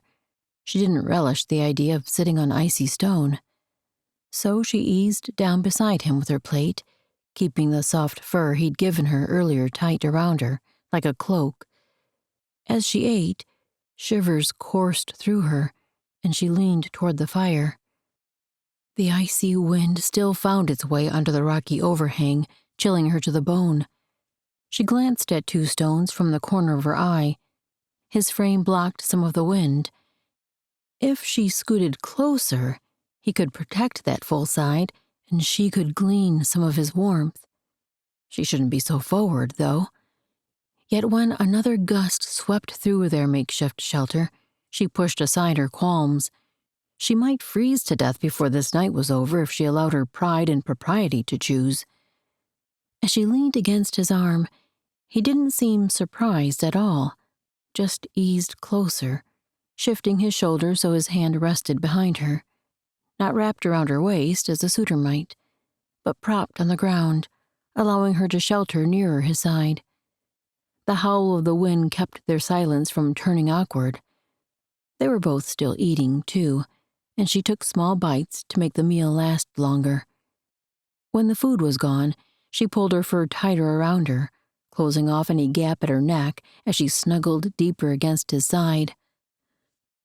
"Are the horses out in the weather?" "I found trees near a cliff wall, so they will not feel much wind." The deep timbre of his voice rumbled near her ear, a delicious sound that made her feel protected. She'd not felt protected in the arms of a man in so very long, and hadn't actually been protected even then. She'd need to remember to guard her heart. She might be married to this man in the eyes of God and in the town of Virginia City, but she would keep a wall around her emotions. She wouldn't let him hurt her, in body or spirit. As they sat a little longer, the combination of his nearness, the fire crackling, the falling snow, they tightened her nerves until she could barely sit still. Maybe talking would help. "Tell me about your village. What was it like growing up there?" Two Stones stared into the fire, the look in his eyes almost tender. "It is a small town, set near the creek between two mountains. We have lived in this place 5 winters, and there is still good hunting. God has blessed my people with peace and plenty." She studied him a moment, tipping her head just enough to see him. He didn't look her way. Maybe he'd told her of his village's current location because he thought she would want to know where they were going. But that wasn't what she'd asked. And he needed to know she wouldn't be pacified or pushed aside when she asked a question.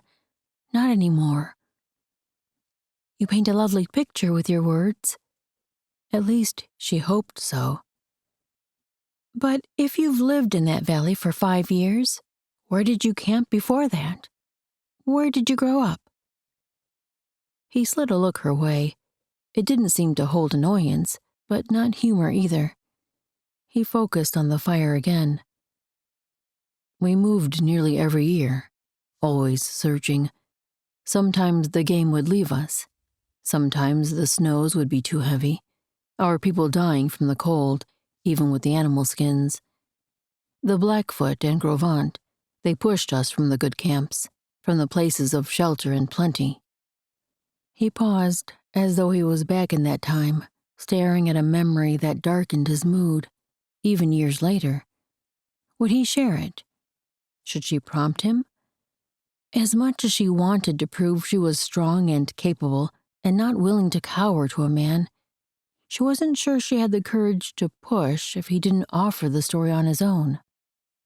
"When I was 8 winters old," he said after a long pause, "I went with my cousin to gather wood around the mountain. The snow began to fall heavily, so fast that I lost my way. I could not find my cousin, no matter how I called and searched." Heidi's chest clenched as she waited for his next words. What awful thing had happened to him at such a tender age? From the tension in his voice, it must have been bad. "I found shelter in the cleft of the rock that night and the next. The snow stopped, and I was hungry and feared for my cousin." "And for yourself, no doubt." She hadn't meant to speak, but the story drew her in so the words slipped out. The tension in his eyes eased a little as he glanced at her. "A warrior is taught not to say so. But yes, I was afraid I would not ever find my way." His gaze moved forward again. "For 2 more sleeps, I wandered through the mountains. I thought I would die there." He paused, eyes clouding with the memory. She couldn't hold in her prompting this time. "What happened?" "I met a boy on horseback, a few winters older than me. I was so hungry, I followed him. He took me to the cabin where he lived with his mother and father and brother. Though we could not understand each other at first, they took me in and cared for me." Two Stones' brow furrowed. "I stayed with them, learning some of their language. They gave me food and were kind." Heidi's heart ached for the lost little boy. "You must still have been afraid and missing your family. Did you try to escape?" Again he was silent for long enough she wasn't sure he would answer. "I knew what it was to wander lost and hungry and cold. So he'd been too nervous to leave." "How long did you live with them?" The knot at his throat worked, as though he was struggling to voice his answer. "After 1 moon passed, they thought I would always be with them. They cut my hair, made a mattress that was my own. 2 more moons passed before the snow melted in the valley." She barely kept herself from asking if he'd tried to leave at that point. He would tell her. She had to give him time.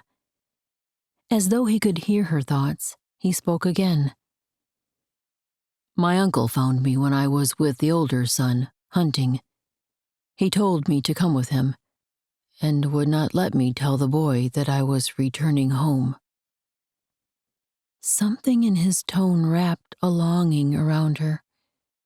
The White family had taken him in and helped him when he'd nearly died. taken him almost as their own, it sounded like. But how relieved he must have felt to be reunited with his own family. Did he worry what his white friends thought of his sudden leaving without a word of farewell or thanks? She allowed herself to turn to him fully, so he would feel her studying him. "Did you ever see them again?" He shook his head. "My mother would not let me leave sight of our camp until we moved to a different valley. She mourned the cutting of my hair, mourned that I had been changed to a white man." She fought to keep from stiffening. "Because you'd spent a few months with a white family? That didn't change who you are inside." The slight lifting at the corners of his mouth showed no sign of a true smile, and her heart ached all the more. To be torn between two worlds at such a young age. As she looked at him now, she could see the echoes of that lost boy still in him, a glimpse into the kind yet conflicted man before her. "Did your mother keep you away from white people after that?" She asked the question gently. He shook his head. "There were too many, and the English I'd learned helped my people in trading. Everyone in our village called for me when they needed an interpreter." She tipped her head. "Is that how you learned trading so well? That's what you do now, right? Find unique items for people, like specialty trading." A glimmer of a smile touched his eyes as he looked at her. "Something like that. I met many people when I interpreted. Most are not still here. But I do think that is where I learned to read men's intentions, to know where I could find the unusual things I am asked to search for."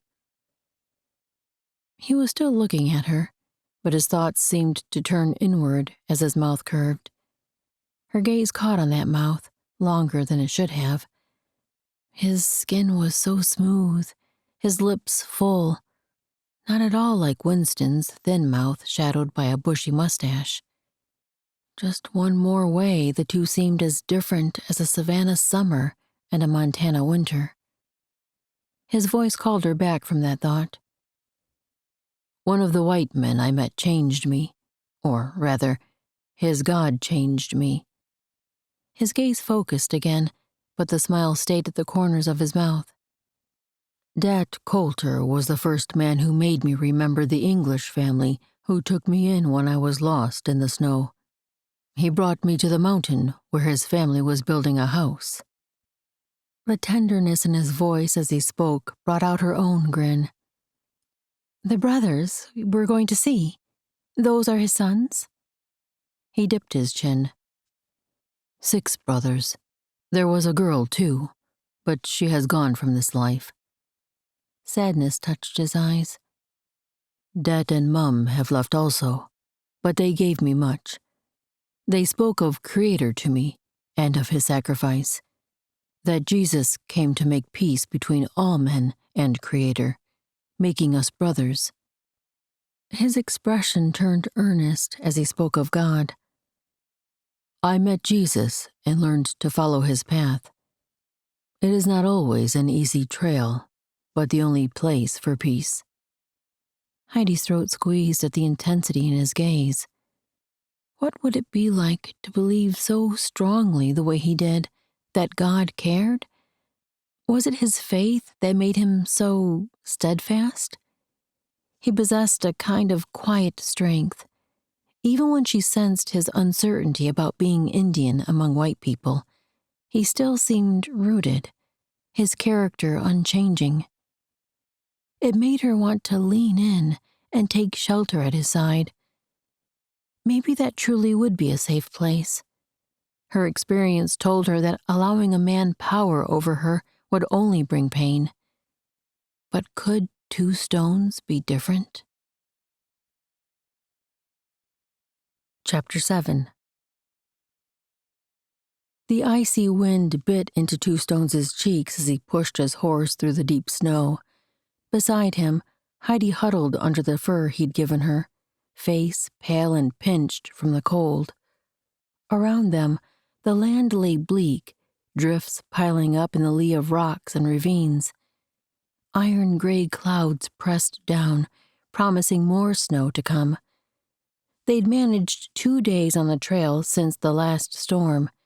This new one looked like it could delay them again. How hard could he push Heidi through the cold and wind?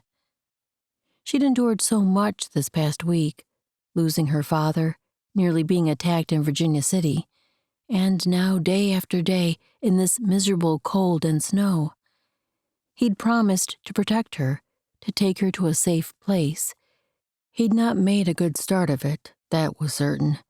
Was she losing faith in the life he'd promised she would have when they reached his people? If they could just make it to Jericho's ranch, she would have shelter and a warm home, surrounded by good friends. 3 more days, as long as the weather didn't slow them too much. When the road leveled out near the base of the mountain they'd been descending, he nudged his horse to pick up the pace. The wind whipped around them, swirling the flakes like a thick fog, the ice crystals so cold they nearly burned. Ahead, a dark form appeared in the distance. 2 of them, men on horseback, from what he could tell through the haze.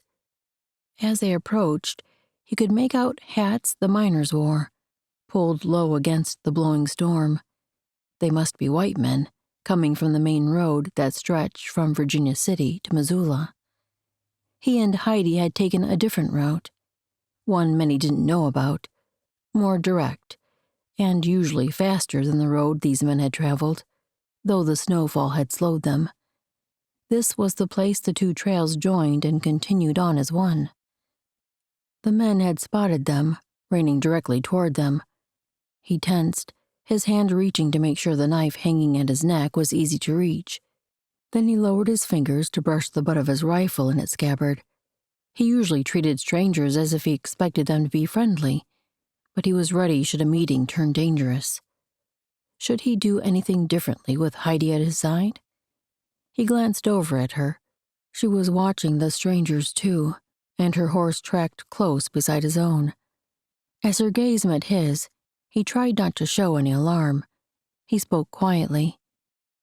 "Stay close. I will speak." She dipped her chin in agreement, so he turned his focus back to the men. He'd never seen these 2 before, which didn't surprise him. Virginia City swarmed with new miners every time he had to travel there. As the strangers drew near, he recognized the moment their curious expressions turned to glares. Had they just now realized he was one of the people, traveling with a white woman? Would that be enough to incite their fury? He'd seen men kill others for less. That must be it, for surely these 2 didn't know him individually. One of the men reached for the rifle resting across his lap, lifting it to the crook of his arm, a position much easier to fire from quickly. "Lord, give me wisdom." The last thing he wanted was a fight.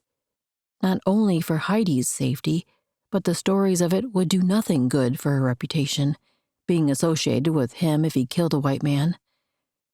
As they all reined in, the man who'd readied his rifle spoke first. "Afternoon." His tone seemed deceptively light. His eyes flicked to Heidi, lingering there far too long. Two Stones forced himself not to react, only to nod, acknowledging the greeting, but his body tensed, ready for anything. The other man, the younger of the 2, if the smooth skin around his eyes could be believed, looked past Two Stones to grin at Heidi, his dirty teeth flashing. "You're that girl Tyson couldn't get hold of, ain't ya? This must be the engine that saved you." He nodded toward Two Stones, but kept his hungry gaze on Heidi. "Creator, Father, put your response in my body." Every one of his instincts wanted to spring on the 2 of them and slice the grimy smiles off their faces, but that wouldn't be God's leading. He was fairly certain. He did nudge his gelding forward a step to shield Heidi from their view. He couldn't fully block her, but at least he would make his intention plain to these snakes. He raised his chin. "We have no business with you." Then he started to rein his gelding away from them, motioning for Heidi to stay close. "Maybe we got business with you." The older man's voice cut through the air before their horses managed a single step. The stranger kicked his mount hard enough the animal leaped forward to catch them. Then the man jerked hard on his reins to stop the animal right in front of his and Heidi's horses. Two Stones' gelding tossed its nose up in frustration, but Two Stones held his reins steady. The fellow leveled a look on him as the younger man rode forward to position himself as backup for his friend. "What you done to Tyson ain't right, and I don't think we can let you leave without doing our duty for our friend. Ain't that right, Fitz?" He tipped his chin toward his friend, just enough to show those last words were aimed at him. But then his gaze slid to Heidi, and the gleam that lit his eyes made Two Stones coil to attack.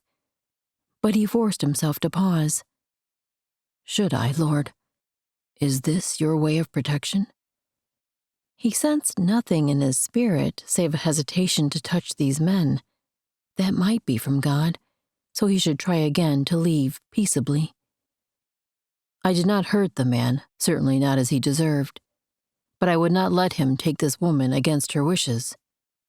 Should he mention their marriage? That was why Callum had wanted the ceremony after all, to protect her in the eyes of white men. "She is my wife. I will not let you harm her." The man's face flamed red, twisting into a foul glare. "Why, you dirty heathen!" He lifted his rifle to aim. Two Stones reacted on instinct, jerking his knife free, but he restrained himself before striking, holding back his fury by a thread. If the man moved his finger to the trigger or turned the weapon toward Heidi, he would strike. The crack of a gunshot behind him made Two Stones jerk around, not enough to lose sight of the two vipers, but to take in the new threat also. His mind struggled to make sense of what he saw. The dusky haze of powder surrounded a pistol in Heidi's hand. He could just barely see her wide eyes that conflicted with the firm set of her jaw. One of the men shifted, and Two Stones honed his focus on their threat again as he raised his knife to fling it. The men would surely retaliate against Heidi's shot. The rifle dropped from the older man's grip, his eyes widening as his hands rose to his chest, just below his throat. His mouth dropped open, maybe from pain and shock, for he seemed to be struggling to believe he'd been shot. "Walker?" His friend's voice pitched high as he nudged his horse closer. "What's wrong? Are you hit? Is it bad?" Both these men had lost their wits by half. If they didn't move quickly, Walker would bleed out in seconds. Maybe there was nothing they could do to save him, but there might be. Two Stones slipped from his horse and moved to the injured man's side. "Don't touch him!" Fitz's tone came out wild as he raised his own rifle. Two Stones paused, letting the younger man see his hands were empty. "I'm not going to hurt him. We have to lay him down and stop the bleeding. He will not live long if we do not help." "You've done enough. Get out of here, both of you. I'll tend him." At least his voice had lowered to a reasonable pitch now, though his eyes still looked wild. Two Stones glanced at the injured man, who was leaning forward now, curling around his belly. He still clutched his chest, and his breathing had taken on a wheezing sound. If his airway had been hit, there was nothing they could do to help him. He sent a quick glance toward Heidi to see how she was reacting. She'd shot a man who would likely die from the wound. Her quick action might have saved them both from something worse, but he knew well how killing a man impacted a person. She sat motionless in the saddle, her face stoic. At least she hadn't collapsed into tears like some women would. He turned to the younger man again, keeping his hands out, away from his sides. "He needs help. We will leave if you wish, or we will stay and do what we can for him. Fitz's expression twisted into a snarl. "I told you to get, didn't I? Get out of here before I kill you both." Two Stones moved back to his horse, keeping his eyes on the daft stranger. Once he'd swung into his saddle, he glanced at Heidi to make sure she was ready to ride. She met his look with a hard set to her jaw, but he could just make out a tremble in her shoulders. She was holding together well, but she would need to release as soon as he could get her away. He sent one more look at both men. Neither had changed position, but the injured one's shoulders rose heavily with each loud, wheezing breath. "Lord, draw him to you before his end comes." He motioned for Heidi to move her horse forward as he nudged his own. "Ride in front of me." He spoke just loudly enough for her to hear. She did as he asked, and he edged his horse to keep himself between her and the men. The first time he glanced back, the younger man was pulling the other from his horse. Two Stones eased out a breath. At least he was helping his friend, and it didn't appear he was planning to shoot them in the back. It took far too long for them to reach the place where the path curved around a mountain, but as soon as they were completely out of sight, he moved his gelding up next to Heidi's. "There is a cabin not far from here. We can rest." She nodded, her jaw still locked hard. He pushed his horse into a lope, the pack horse trailing behind. The snow had been broken in this stretch by other riders, so the animals could move easier. They would get to rest soon, too. He'd wanted to cover so much more ground this day, but his wife needed to free all the struggle that churned inside her. A dry place to warm herself would help, too, especially with the coming snowfall. He had to watch carefully for the turnoff to the old shack. The building couldn't be seen from the main road, tucked behind a cliff so it would be hidden even in the winter when the tree arms were bare. Once when he'd ridden through here after a snowfall, he'd spotted horse tracks leading off the road. He'd been curious and looking for a place to take shelter, so he'd followed the prints to the abandoned cabin. He should lead Heidi through the trees this time, so their tracks would not be easy to follow if the younger man came after them. For that matter, he didn't want another stranger to see their trail veering off the road and follow the prints, as he'd first done. After they wound through a stretch of trees, then rounded the edge of the cliff, the little structure stood before them, tucked against the mountainside for protection from wind and weather. Heidi's face showed no change in her expression. She must be working to hole away her reactions to the shooting. He didn't want her to grow hard and bitter, though. Her spirit already held an edge that showed too much pain in her past. The last thing he wanted was to bring her more. They reined in before the cabin door, and he slipped to the ground so he could help her. She moved slowly, almost as if she was in pain, from the cold or the hardening inside her. He stayed at her side as they moved toward the door. He wanted to touch her, maybe take her hand or press a palm to her back, to somehow let her know she wasn't alone. He would walk this hard path with her. When he opened the door, it swung easier than the last time he'd been here. Someone had replaced the leather hinges, something he'd intended to do when he had the right supplies. The air inside smelled stale, but at least it didn't stink of animals that might have taken refuge here. He led Heidi to the place where he would build the fire. Since the cabin sat so close to the cliff, the floor was stone that extended from the base of the mountain. Someone had crafted a rock area in the corner where a fire could be built, including an opening for the smoke to escape outside. He pulled off his coat and placed it on the cold floor. "Sit here. I'll bring in wood to make a fire." She looked at him with a cloudy gaze. "We're stopping for the night?" He nodded. "This is a good shelter for us. More snow is coming, and we can stay dry here." She didn't question him further, just sat as he'd said to. He went back out to the horses to unload their supplies, and he took the chance to lift his concerns to Creator Father. "Keep her heart soft. Do not let her close herself away from the pain. nor push me away. You know I want to help her. I want to be the husband you would have me be to her." He knew nothing of how to do that. He'd spent little time with his parents for many winters now. Even in his childhood, though, he'd rarely seen his father and mother speaking as friends. Not like Dat and Mum Coulter did. Those two had spoken often, not caring who around heard them. Dat would ask her thoughts and follow her wishes in a way that brought honor to her. When Mum worried over something, he would ask her to speak of her concerns. The way they trusted each other had drawn two stones, even as a young man who craved a life of excitement and adventure. He'd promised Heidi he wouldn't touch her as a husband, but he could honor her as Dat Coulter had done with Mum. Lord, give me the right words. Chapter 8. When Two Stones finished bringing in the supplies, he knelt to build a fire in the hearth beside Heidi. She was shivering hard now, but still hadn't made a sound, hadn't really moved since she first sat.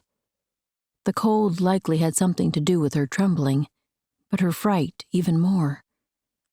As soon as he'd coaxed a flame to life, he filled the kettle with snow and nestled it among the logs to heat. He needed to see to the horses, too, and then warm food for Heidi, but maybe he could get her talking first. He turned to face her, his knees nearly touching hers. She didn't meet his gaze, only stared past him, her body still shivering. She looked like a woman trying to be brave and fierce, but her trembling gave away the truth of her tender parts. His own chest ached to pull her close, to take on her fear and regret so she could be untainted. But she wouldn't allow that, he had no doubt. He would have to use words. He honed his focus on her face. "You did the right thing." That wasn't quite what he'd intended to say, but it slipped out. Maybe this was Creator Father's message to her. Her gaze flicked to his, then bounced away, her jaw setting even harder. He pressed on, keeping his voice low and gentle. "I know shooting a man is not easy, but you saved our lives. I am grateful to you." She turned to him then, her eyes shining and red-rimmed, but still fierce. "Did you know I was married?" He drew back a little. That was the very last thing he'd expected her to say, and why bring it up in this moment? He chose his answer carefully. "I did not. Callum spoke little about where you lived before, only how happy he was for you to come to him." Her eyes flashed, and her chin lifted. "When my mother died, my father abandoned me at a girls' school. At least, that was what it felt like, abandonment. He took me there, then sold our house and came to this territory." She trembled so much, even her voice quivered, but she kept going, her story twisting in his belly. "For 5 years I lived there. Then I caught the eye of a man from one of the best families. I thought I'd done well, forming a connection with so much advantage. He said all the right things, and my father wasn't there to tell me differently. I married him, and he turned out to be a snake, a man who took pleasure in controlling other people, me, and the men he did business with. He was only happy when we were at his beck and call."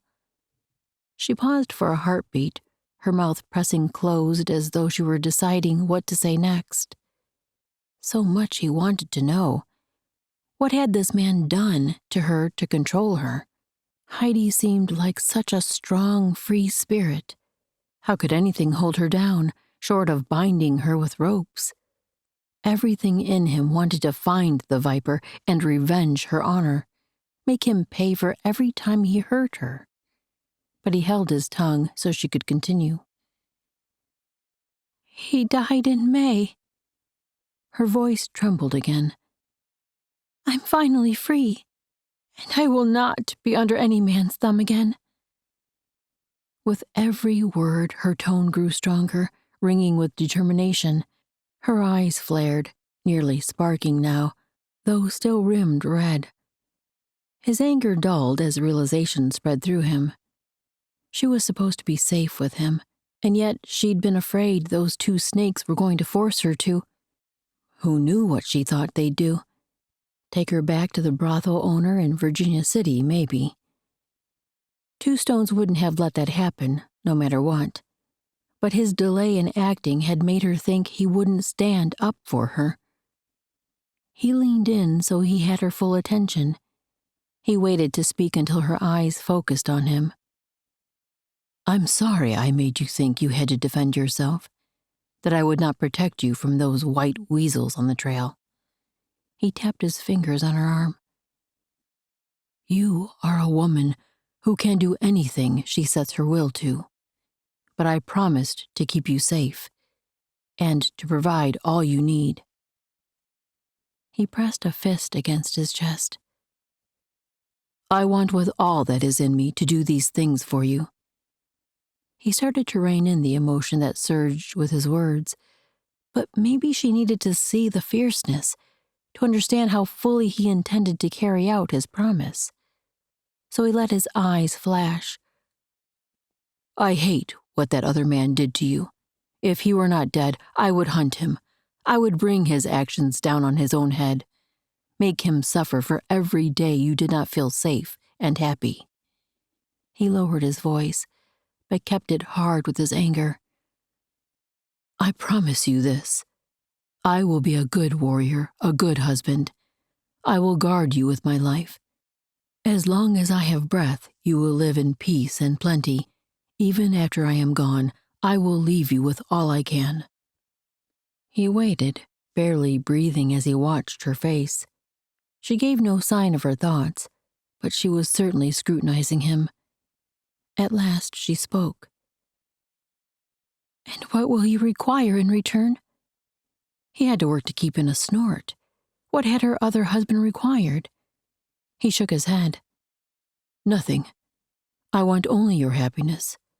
I hope you will find it in the village of my people, but if you wish to leave, you are free to.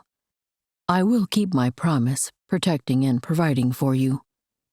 He might not be as free to travel for his trading if he needed to protect her in Missoula or one of the other mining towns, but he would do what he had to for her. Not just because Callum had asked him, not even as a matter of honor, since he'd taken her as his wife before God, but because Heidi needed him. She deserved to be safe and happy. He wanted her to be so. He desperately wanted it. Maybe more than he should allow himself if he planned to guard his heart. He would have to ponder that later, though. Now, Heidi needed his full support. The sharpness of her gaze softened. She no longer seemed to be searching for the lie in his words, but maybe hoping they were true. He let her search, not turning away as he waited. At last her mouth parted and quiet words slipped out. "Thank you." Relief swept through him, nearly pulling the strength from his limbs. She'd begun to shiver again, though. Was there something he could say to ease her fears more? Maybe she simply hadn't gotten warm yet. He reached out to touch the back of her hand. "Are you still cold?" She nodded, a heavy tremble quivering her shoulders. "Will you sit close, like you did the other night?" A layer of warmth eased through his chest. She was asking for help, asking for him. He moved next to her, settling close, closer than they'd been the other night. That night only her arm had touched his side. Now he shifted so the length of their bodies touched. Maybe that was as far as he should go, but he wrapped his arm around her back, resting his fingers at her waist. She didn't object, but she sat stiffly, at first. Little by little, as the crackling of the fire rose to warm the quiet around them, she eased her defenses, leaning into him. He released a breath, letting himself enjoy the pleasure of her touch, of her company, of her trust. The only problem now was remembering he'd promised to be a friend only, not a husband. Heidi could still feel the memory of Two Stones' arm wrapped around her, though it had been 2 nights ago now. In the strength of his hold, she'd not had to face the fear of surviving in this world of men who took pleasure in hurting others, in overpowering people weaker than themselves. As she laid her head on his shoulder, she'd been free of the memory of watching the man jerk when her bullet slammed into him, the shock in his eyes turning to horror, then pain. Out here in the saddle, she had to squeeze her eyes shut to make the image fade. If only she could be tucked beside Two Stones again, wrapped in his comfort. But he was riding ahead of her as their horses tromped in a narrow creek. Tree-covered slopes rose up on both sides, and with the thick layer of snow concealing rocks on both sides of the water, the safest place for the horses to walk was in the creek bed. The screech of a bird overhead drew her gaze up to where a black speck circled. After a glance at the sky, Two Stones turned back to her, his grin flashing. "We are nearly there." He reined his gelding to the side and motioned for her to ride up next to him. When she did so, he pointed to the bird. "That is Crowley, the raven my brothers keep. He sounds the presence of all who come to the ranch." She squinted at the creature, though it was too far away to see much in the late afternoon sky. "They have a pet raven? I've heard of such, but I've never seen one." "It's how we know when scoundrels like Two Stones are coming." The strange voice made her jerk, and she spun to find its source in the line of trees. From the shadows stepped a man, maybe about her age. He wore a fur coat like Two Stones and a cap to match. Only his grin showed through as he came toward them. Though he looked friendly and was probably one of the Coulter brothers, her body tensed and her hand moved to the handgun tucked at her waist. She wouldn't need it around this man, hopefully. Two Stones motioned for them to ride toward the newcomer, and she did so, letting her horse fall back a little as he led. When they reached the grinning man, Two Stones reined in and slid to the ground, then stepped forward to clasp his hand. "It is good to see you, little brother." The man pumped Two Stones' arm. "It's about time you showed up. Wait till you see what the women have planned for Christmas dinner." His gaze moved past Two Stones. "I see you brought us a visitor." Her mouth went dry and her belly swooped. How would Two Stones introduce her? As his wife? Or would he simply give her name? He stepped back, turning to include Heidi. "This is Heidi." His voice shifted both deeper and softer. "My wife." His gaze caught hers, its warmth drawing her so much that it took a moment to gather the strength to look away. Two Stones managed it first, but the corners of his mouth tugged as he motioned to the other man. "This is Gil, one of the Coulters." She managed to nod at Gil. "It's nice to meet you." From what Two Stones had said, Gilead was the 4th brother in line. Gil's eyes widened, but to his credit, his shock quickly changed to pleasure. He strode forward and reached up for her hand. "By jingo, I'm pleased to shake the hand of the woman who finally won Two Stones over." He gripped her palm firmly, like he was welcoming an old friend. She couldn't help but grin back at his exuberance, but she slid a quick glance at Two Stones to check his reaction. His brows had gathered, though he looked half amused and half perturbed. Gil stepped back to take them both in. "Come up to the house, then. Everyone will want to see you both." After Two Stones remounted, they turned up the slope, riding through the trees. Gil disappeared for a minute, then rejoined them on horseback, leading the way. At last they reached a clearing where the ground mostly leveled out. A cabin sat near the upper edge, with a barn downhill from it. Fresh wood covered one half of the building, clearly a very recent addition. Through the open barn door, A man stepped out, then a boy behind him. The lad called out, "Two stones!" and trotted toward them. "Who'd you bring with you?" Her husband dismounted again and paused to ruffle the boy's hair before turning to Heidi, holding her horse. He must mean for her to dismount here, so she leaned forward and slid to the ground. "Sean." Two Stones glanced from the lad to her. "This is Heidi." He didn't give their relation this time, but maybe because it wouldn't matter as much to the lad. She smiled at Sean, ignoring the others flooding from the cabin toward them. "It's nice to meet you." This must be the nephew, and the blonde girl approaching with a woman must be his sister Lillian. She stood back a little as two more men greeted Two Stones with hearty handshakes and claps on his shoulders. Two Stones called one of them Jericho, so the pretty blonde woman beside him who held a baby must be Dinah, the doctor who'd married Jericho. She must not be the babe's mother, for he'd said the babe belonged to Naomi, Dinah's sister. Once they'd all greeted Two Stones, their voices quieted as their focus turned to her. Heat crept up her face, but when Two Stones moved to her side, she managed to square her shoulders and offer a pleasant smile. "This is Heidi." Again his voice took on that deep, almost tender tone. "She is my wife." Chapter 9. Heidi held her breath in the wake of Two Stones' introduction. A few murmurs immediately sounded from those surrounding them, but she couldn't bring herself to meet any gazes. These people were almost like family to him. Did they think her unsuitable? The woman named Dinah thrust the baby into the arms of the large man beside her. Shock struck his expression for a moment before he caught himself and adjusted the infant in his arms. A little awkward, but not as much as most men would be.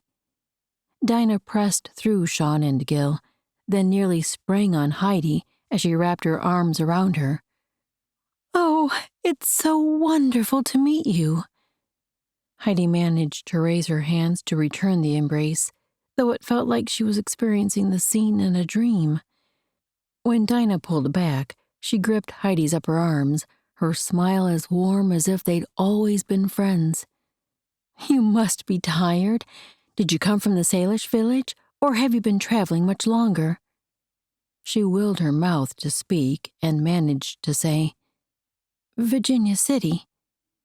Dinah's eyes flared wide. "Oh, you poor dear." She turned and tugged Heidi forward, keeping hold of one arm. "You must be exhausted and cold." Over her shoulder, she spoke to the others. "You boys bring in her things. Lily, bring the baby inside. Let's help Heidi get settled." Heidi had no choice but to follow. Honestly, the immediate acceptance eased a load from her shoulders. She sent a quick glance over her shoulder to see Two Stones' reaction to her leaving him. He was watching her, his expression too hard to read. Not anger, not pleasure either. It almost looked like longing? Certainly not for her, but for what? Dinah stopped them and looked back too. "Two Stones, come in as soon as you can. We'll help your wife settle in, but she'll want you too, of course." He dipped his chin, but Dinah tugged Heidi forward before she could send him any kind of message with her gaze. The truth was, she did want him with her. Though she should be more than capable of managing by herself among these friendly people, his presence gave her courage. She wasn't weak, nor fearful. If a little of those emotions churned inside her, she wouldn't let them hold her back. But Two Stones felt like a partner. They'd endured so much together this past week. Long days in the saddle, fighting the wind and cold, and even the snow. Meeting those two men from Virginia City. Then the aftermath, when he'd been her strength there in the abandoned cabin. He'd done so much for her. She'd tried to carry her part of the load, cooking and helping as she could. Did he regret tying himself to her yet? Probably he did, but he was too honorable to ever let her know it. She heaved out a sigh as Dinah led her into the warm cabin. She couldn't let herself linger on thoughts like that. She had to stay focused on what lay ahead, on building the life she wanted for herself. Surely becoming friends and allies with these women would help toward that end. Yet as she turned to answer Lillian's exuberant question about the length of their journey and what adventures they'd met, her gaze caught on the sleeping face of the precious babe nestled against the girl's shoulder. How could she think so selfishly with such innocence before her? Then another sensation slipped in, one that tightened her chest as her feet moved toward the babe of their own accord. If she held to the arrangement she'd made with Two Stones, would she ever have a child of her own? As Two Stones stepped into the cabin and paused to let his eyes adjust to the dim interior, his gaze caught on a sight that made his heart beat faster. Heidi. She stood with Dinah on one side and Lillian on the other, staring up at the loft where Dinah pointed as she spoke. Did she intend for him and Heidi to sleep up there? Maybe. That was just what he'd come inside to talk over, sleeping arrangements. He needed to know how much of their agreement Heidi wanted him to tell Jericho. But seeing her there with the little bundle of babe resting on her shoulder stole every clear thought from his mind. She looked radiant, happy, such a sweet smile lighting her face. Her chin rested on little Mary Ellen's head as she spoke with Dinah. She would be such a good mother. He'd thought of that once or twice as she prepared food or anticipated a need on the trail before he asked. She was thoughtful, and as she'd finally started to trust him these last few days, her kindness had caught him unexpectedly over and over. But holding the babe, a longing pressed in his chest, something he'd not allowed himself to even think about since Yellow Mouse refused him. He would have loved to have his own son or daughter, or both, children he could teach and encourage. He wouldn't have that, and he could be content with his lot. But Heidi, was he robbing her of that dream by keeping himself from her? Maybe he should give her the choice again. Later, when she was settled in the village with his parents and they knew each other better. He inhaled a deep breath and eased it out as he stepped forward. Dinah was the first to notice his presence, and she turned with a smile. Two Stones. I was just asking Heidi if she thought the two of you could be comfortable in the loft. If not, Jericho and I can stay there while you have our room. Heidi turned to him with wide eyes, shaking her head in an unspoken message of concern. No, I'm sure the loft will be fine. Even as her eyes questioned him, her words were for Dinah. He gave her an easy smile. Yes, the loft will be fine. If Heidi wanted a room alone, he could sleep in the barn or the new bunkhouse with the rest of the men. Oh, good.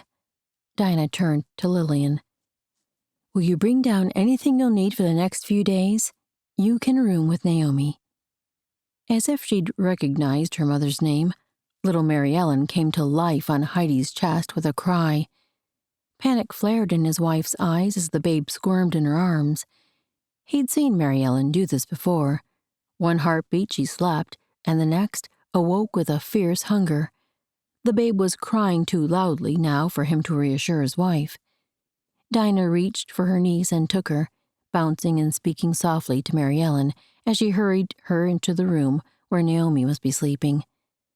As the door closed behind her, quiet descended on them like a cloud. Heidi stared after the pair. What happened? Did I hurt her?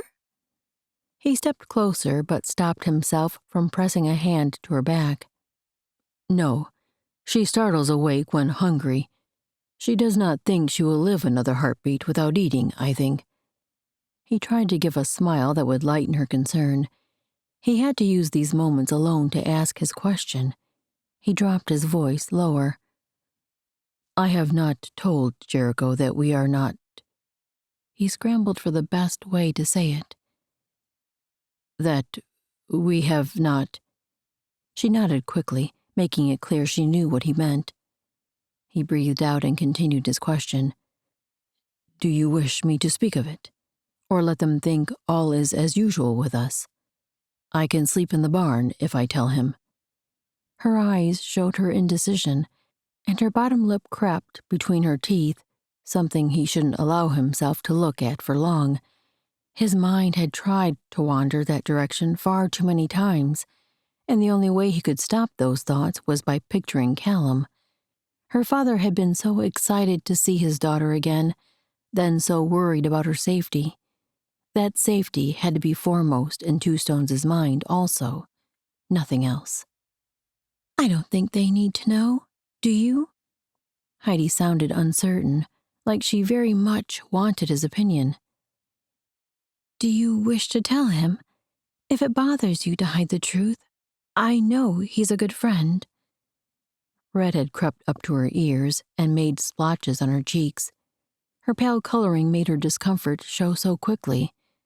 Part of him wanted to grin at her innocence, but the other part wanted to take away anything that bothered her, even this conversation. He shook his head. If you do not mind me sleeping there too. He glanced up to the loft, where rustling sounded as Lillian moved around. I can sleep on the floor. She nodded, but before she could speak, Lillian's skirts appeared at the top of the ladder. At the same moment, the door Dinah had disappeared through opened again, and she stepped out, without the babe this time. She'll feel better with food in her tummy. Her expression seemed clouded, though. Did something about the babe's actions concern her? Or maybe her sister Naomi? He didn't have time to ask, for the front door opened, and the rest of the brothers trickled in, those who had been out with the herds when he and Heidi arrived. Jude first, then Jonah, still limping but walking without even a stick for support. As the men greeted him and met Heidi, the cabin came alive with voices and laughter. Lillian and Dinah carried plates of food to the table, and Heidi moved to help them. The talk quickly turned to preparations for Christmas, and Sean jumped in on the topic. We're going out to cut a tree first thing in the morning. Uncle Jericho said I can pick it out. Me too. Lillian sent her brother a glare. You can help, but I've already found the perfect one. Miles nudged his nephew. Actually, I've already found the perfect tree. His grin showed he was teasing the boy, and Sean responded with a pretend fist to his uncle's gut. Miles was only 5 winters older than the lad, so they often scuffled in play. Dinah stopped the commotion by calling all to the table, pointing Heidi to the seat beside Two Stones' usual chair. Though the table was large, with so many people packed around it, his knees pressed against Heidi's. Perhaps she would have had more room if he attempted to stay on his side, but it felt good to touch her again, even in this small way. Since that night in the abandoned cabin, when she fell asleep leaning against his side, her head on his shoulder, he'd craved the feeling again. Their hands occasionally brushed as she handed him her reins or a plate of food, but not the steady, firm contact of her leg against his. When Jericho bowed his head and everyone at the table joined hands, Heidi fit her palm in his as though they'd done this for years. He wrapped his fingers around hers, closing her hand in his and relishing the warmth of her. He tried to hear Jericho's prayer, but all he could manage was his own. Thank you, Lord, for this woman.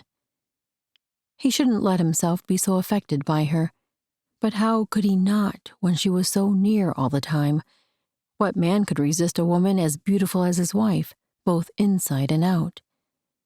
When Jericho spoke the Amen, and Sean released his hand on one side, Two Stones had to force his fingers to unwind from Heidi's hand. She sent him a shy smile before reaching to accept a dish of potatoes from Dinah. Could it be possible that she craved his touch as much as he did hers?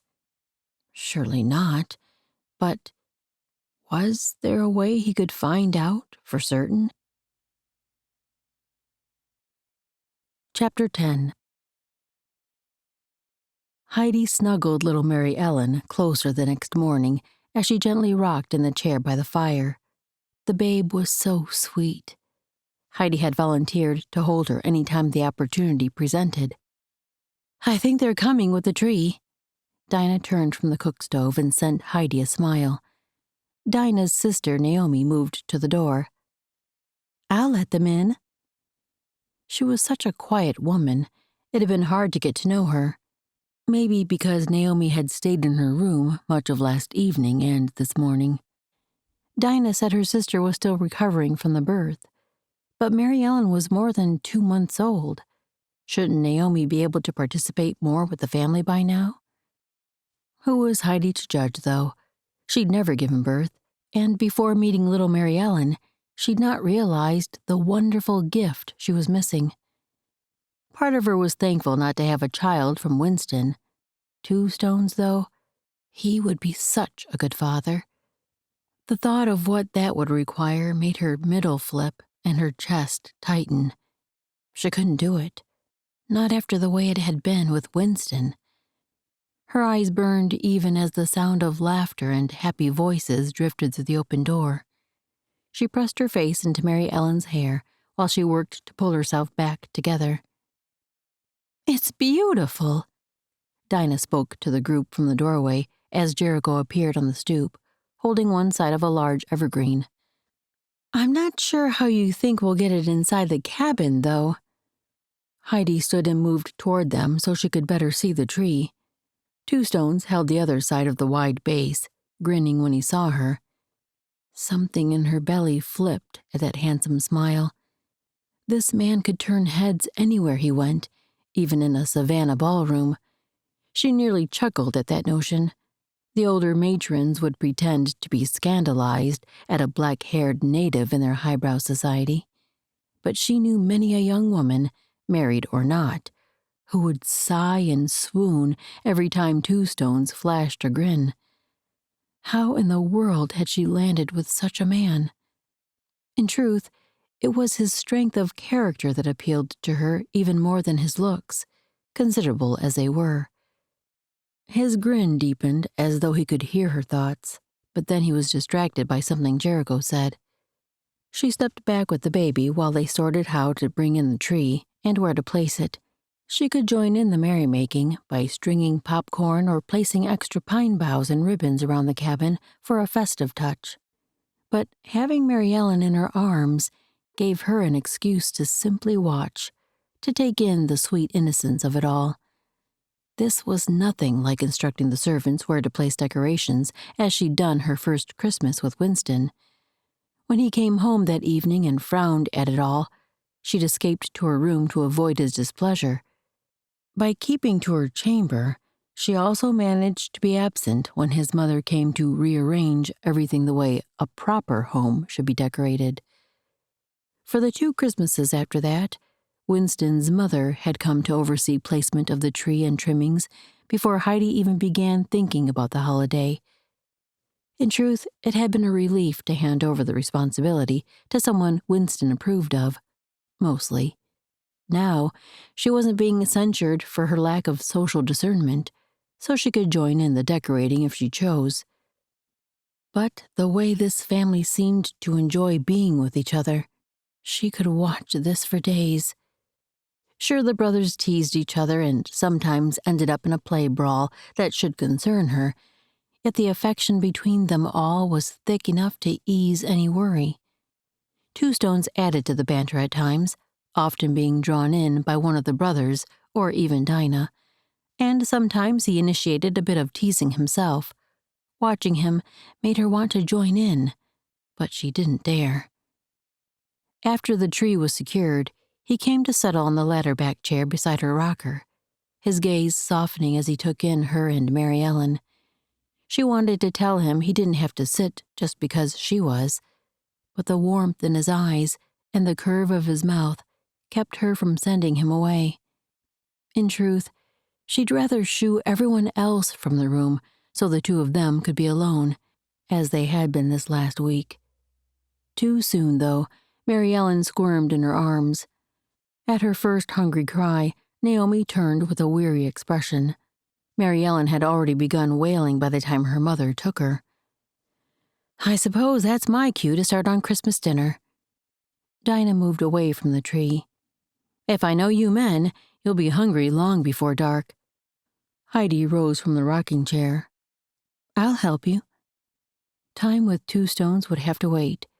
There was much to be done to prepare for Christmas. Heidi stood at the edge of the massive wooden table, her hands covered in cookie dough as she laid out stars she'd cut from the flattened batter. The delicious aromas of cinnamon and nutmeg wafted through the air, mingling with the mouth-watering scent of roasting meat and cloves. She and Dinah had been at work for hours, with occasional help from Lillian and Naomi, and the feast was nearly ready. A fire crackled in the hearth, casting its warm glow on the rest of the room. Everywhere she looked, the spirit of the season seemed to have taken hold, from the sprigs of holly adorning each wall peg and door frame, to the massive tree that stretched the length of the wall beside the outer door. With all the batter cut, she carried the tray of cookies to the cook stove, where Dinah stirred the apple cinnamon drink she was making. "Those are perfect, Heidi. You have a real talent for them." She smiled her thanks, the words feeling far better than she cared to admit. A talent for cutting star shapes from cookie dough was hardly a life-saving ability, but the praise seemed so genuine. Perhaps she was too easily affected. Dinah shifted to the side so Heidi could place the pan in the oven. "Doesn't it all smell divine?" Dinah paused her stirring to inhale deeply. "There's something so magical about this time of year." "Indeed." Heidi's chest tightened. How had she been so lucky as to find herself here on this day, in time to experience a simple mountain Christmas so full of joy? As though Heidi had spoken the question aloud, Dinah sighed. "The Lord certainly blessed us all by bringing you and Two Stones in time for today." "I guess so." Even as she murmured agreement, her mind sorted through the idea. Could God have possibly orchestrated bringing her to the Montana Territory, then meeting and marrying Two Stones? Did that mean he'd intended for her father to die also? That last thought seemed more in line with the unrelenting rod of the stern God she'd experienced in Savannah, but not the one Dinah spoke of. Who was right? Was there a way to blend the two into a deity who made sense? Or perhaps he was a fickle God, commanding events according to his whim and pleasure. Her middle tightened. If that were the case, it seemed she'd somehow managed to move into his good graces and marrying Two Stones. Maybe for the first time in her life, she could finally settle into a happy existence. Dinah paused in the midst of her stirring, studying Heidi with a scrutinizing gaze. Sweat prickled at her neck. What had she done wrong? Did her thoughts show? But Dinah nodded toward the door. "Why don't you go outside and cool off? I'll watch the cookies and take them out when they're finished. You've been working all morning, and you look overheated." Heidi shook her head. "I'll stay and stir that while you go outside." She reached for the spoon in Dinah's hand, but Dinah edged her out of the way. "I'll come out as soon as this is done. You go now." A slight frown gathered at her brow. "You're flushed. The cold air will feel good." She was hot, especially standing by the stove, so she washed her hands in the basin, then headed for the door. "I'll see if anyone needs help out there."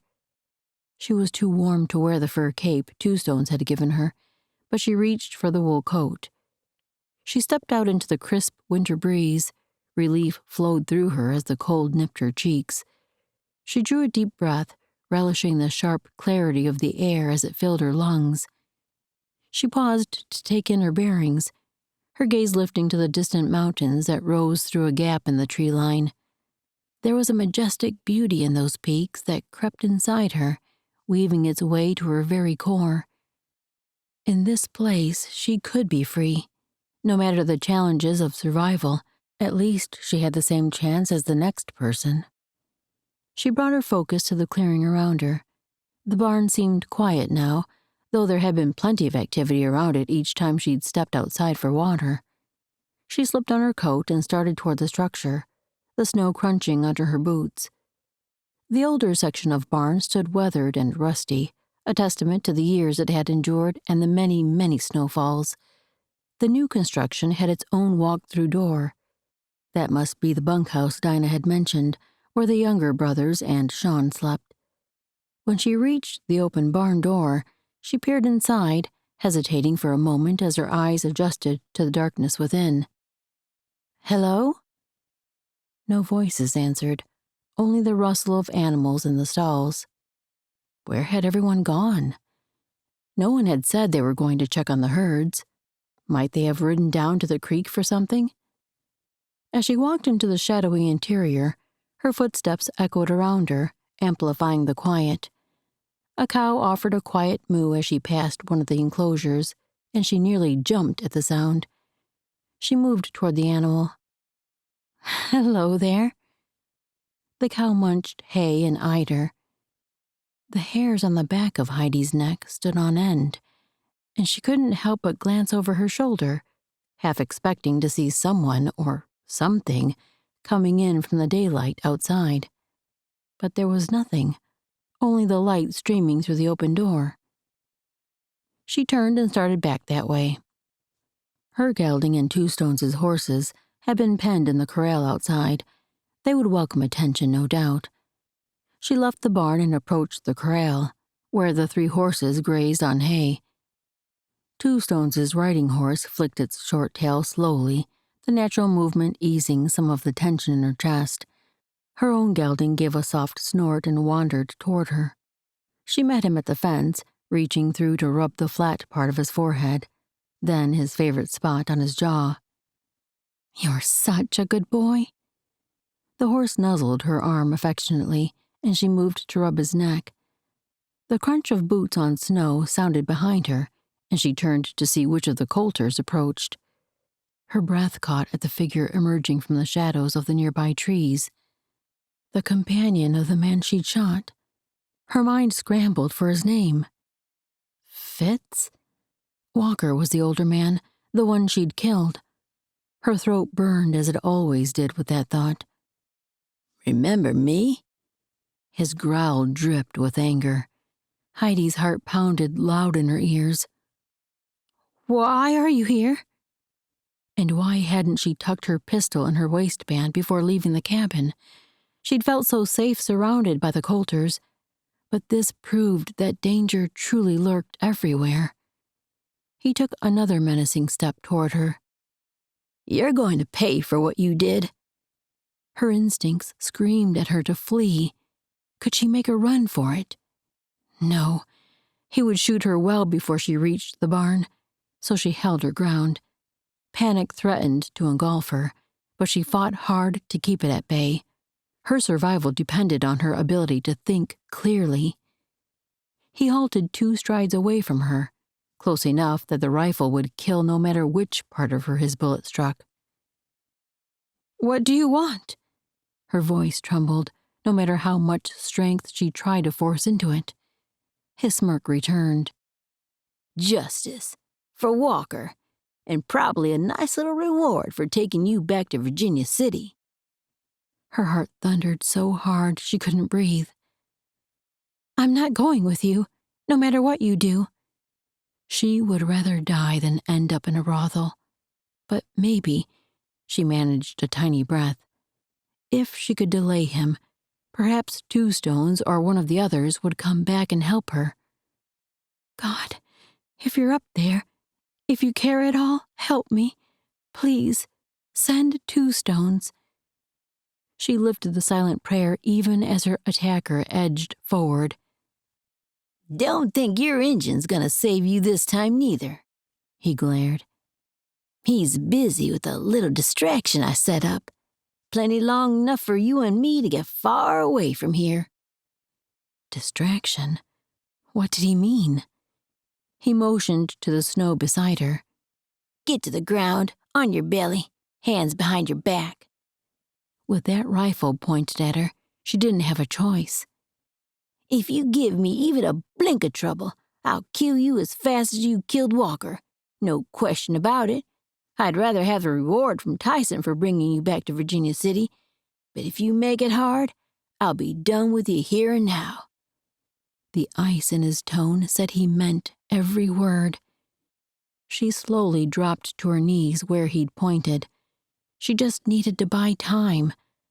The snow seeped through her skirts in seconds, and when she lay flat on the ground, her legs burned from the cold. Thankfully, her coat slowed the wetness reaching her upper body, but she would feel it soon enough. "Arms behind you." The man's bark made her jerk. She obeyed, and when he gripped her wrists with a rough hold, the powerless feeling that swept through her felt far too familiar.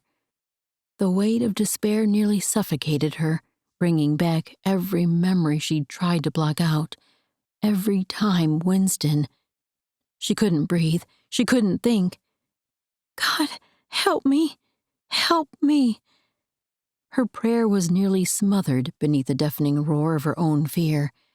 And as the cold darkness closed in around her world closed to a single thought. "Send 2 stones, please."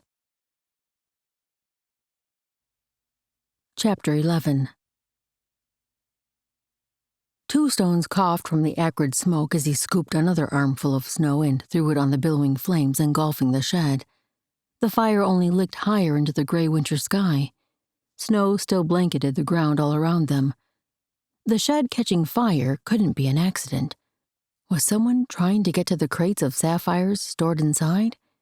But why would they set fire instead of simply stealing the treasure? His blood turned to ice as realization struck. A distraction. He spun, staring toward the house, though he couldn't see it for the trees. The women. Heidi and Dinah and Naomi and the baby were alone in the cabin, vulnerable. Jericho. 2 stones turned once more to find his friend, yelling over the roar and crackle of the blaze. "I'm going to the cabin. The women." Jericho's face showed question for a half a heartbeat. Then his eyes widened as the same truth sank in for him. He turned and yelled something to Jude. 2 stones sprinted toward the house, and as he left the burning building behind, the sound of Jericho's steps pounded behind him. It usually took a quarter hour to walk the distance from the storage shed to the cabin, and they were traveling uphill this direction. He feared he didn't have 15 minutes. He had to get to Heidi before someone hurt her. Who would have gone through so much to distract them all? Immediately, an image of the younger man they'd met on the trail flashed through his mind. Fitz. Would he have traveled all the way out here for vengeance on his friend? He'd seemed to only want them to leave, but when he'd had a chance to think, had he changed his mind? Could the brothel owner from Virginia City have come all this way for Heidi? He was likely desperate for beautiful young women, and she certainly fit that description. But this far? He could have sent someone, a hired gun. Urgency propelled his legs faster. He had to get there before they hurt Heidi. Creator, Father, place your hands around her to protect. Do not let them harm her. The clearing appeared through the branches ahead, and he could just barely make out the outline of the barn. He slowed to stop at the edge of the trees so he could see what was happening before he entered the clearing. There was no sign of movement except from the horses in the corral. The animals stared toward the trees to his right. His gaze caught a motion in that direction, and his breath closed off. That was Fitz, heaving something onto a horse. A body. 2 stones tucked farther behind the tree, waving to stop Jericho as he reached him. He did his best to quiet both his breathing and his racing heart as he focused on the bundle Fitz was adjusting on his horse's shoulders. That was the skirt Heidi had been wearing. Anger surged through him. Had the man killed her? He had to assume she was alive, had to act quickly to save her. Using the stealth his father and uncles had taught him as a child, he moved through the trees around the edge of the clearing, closing in on Heidi's attacker. But the man must have seen him, for he swung onto his horse behind Heidi's body and spun the animal, then dug in hard as they lurched into the woods. Just before the trees hid them, he caught sight of Heidi's legs, kicking furiously. Relief took away a single layer of fear from his chest, but didn't cool his anger. She was alive, but still very much in danger. He took off toward the horses in the corral. "Wait, we need rifles," Jericho yelled as he sprinted toward the house. Yes, he could get the horses while Jericho gathered guns. It took too long for him to grab bridles from the barn, then slip them on his and Heidi's geldings in the corral. Jericho's pinto was pastured down the hill, so he could ride Heidi's horse for now. Two Stones leaped onto his mount bareback as Jericho arrived with the weapons. Dinah stood in the cabin doorway, her worry clear in the outline of her shoulders. "We'll be praying." He took the rifle and shot bag from Jericho, then plunged his heels into his horse's side. Fitz might have a head start on them, but at least the snow would help them follow his tracks at a run. Maneuvering downhill in the snow wasn't easy for them or the horses, but he used every one of his senses to keep his gelding on the trail at a swift canter. The bitter cold stung his face, and branches caught them several times. He ignored it all, focusing on catching up with Heidi and her attacker. They were gaining ground, they had to be, but the slope became steeper as they followed a route so rocky the horses kept slipping on ice. Two Stones eyed the ravine at the bottom. If he remembered right, there was no way to cross it. The man would have to turn left or right. He would likely go right, toward the Mullen Road with access to Virginia City and all the other mining towns. They could turn now and cut him off, if he took that route. Lord, do not let me choose wrong. Two Stones glanced back at Jericho and pointed to the shortcut he was thinking of. Jericho nodded. Let's try it. They would need to pick their way carefully, but it was their best chance of heading off the man. Guide our horse's steps. Let us reach her. Protect Heidi. He kept up his prayers as he reined his horse toward the steeper section. The animal snorted as its hooves slipped on an icy stone, but Two Stones held his reins steady and leaned back to help the horse keep its balance. One misstep could mean disaster, but God had control over their horse's movements and the actions of Heidi's captor. Thank you that you have already won this battle. Your power is greater than the plans of any man. At last they reached level ground beside the ravine. He peered down at the frozen creek far below, then turned his gaze back to the narrow path they were on now.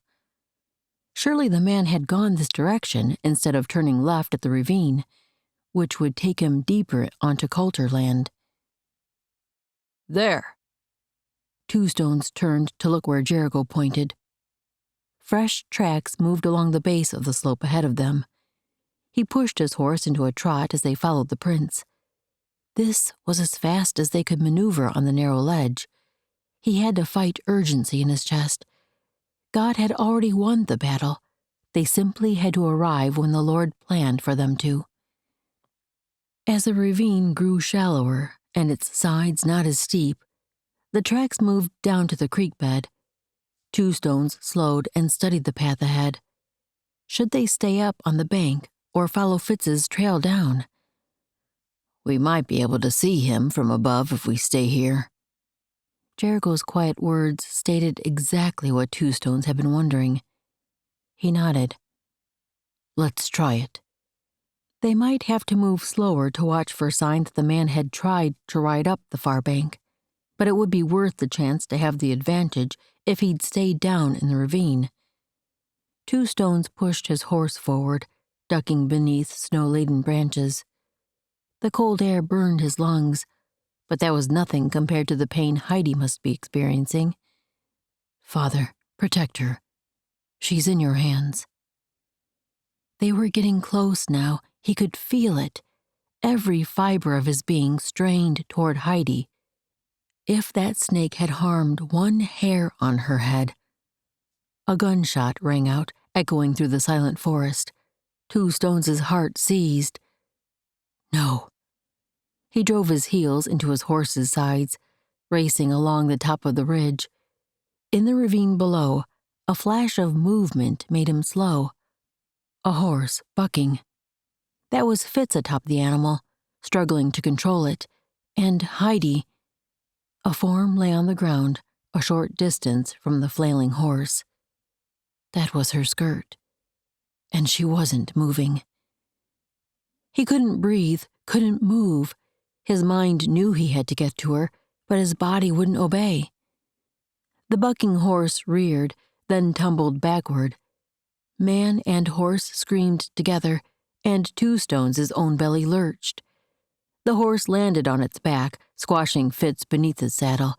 Then the animal scrambled onto its side, pausing for a single heartbeat before heaving up to its feet. Fitz still lay in the snow, a second motionless body. Two Stones finally shifted into action. He jumped from his horse, keeping hold of his rifle, then scrambled down the side of the ravine. He had to help Heidi. If there was any spark of life left in her, he would coax it back to a flame. Even as he ran, the realization flicked in his mind. He had no ability to breathe life or death. Only the Creator could do so. Fan the spark to flame, Lord. Jericho reached the bottom of the slope just behind Two Stones, and he headed toward the man, leaving Two Stones to focus on Heidi, his wife. Heidi. He couldn't breathe as he approached her, slowing the final step so he could drop to his knees beside her. She lay on her side, facing away from him, and she didn't respond, no movement at all. He laid a hand on her shoulder. Heidi, wake up.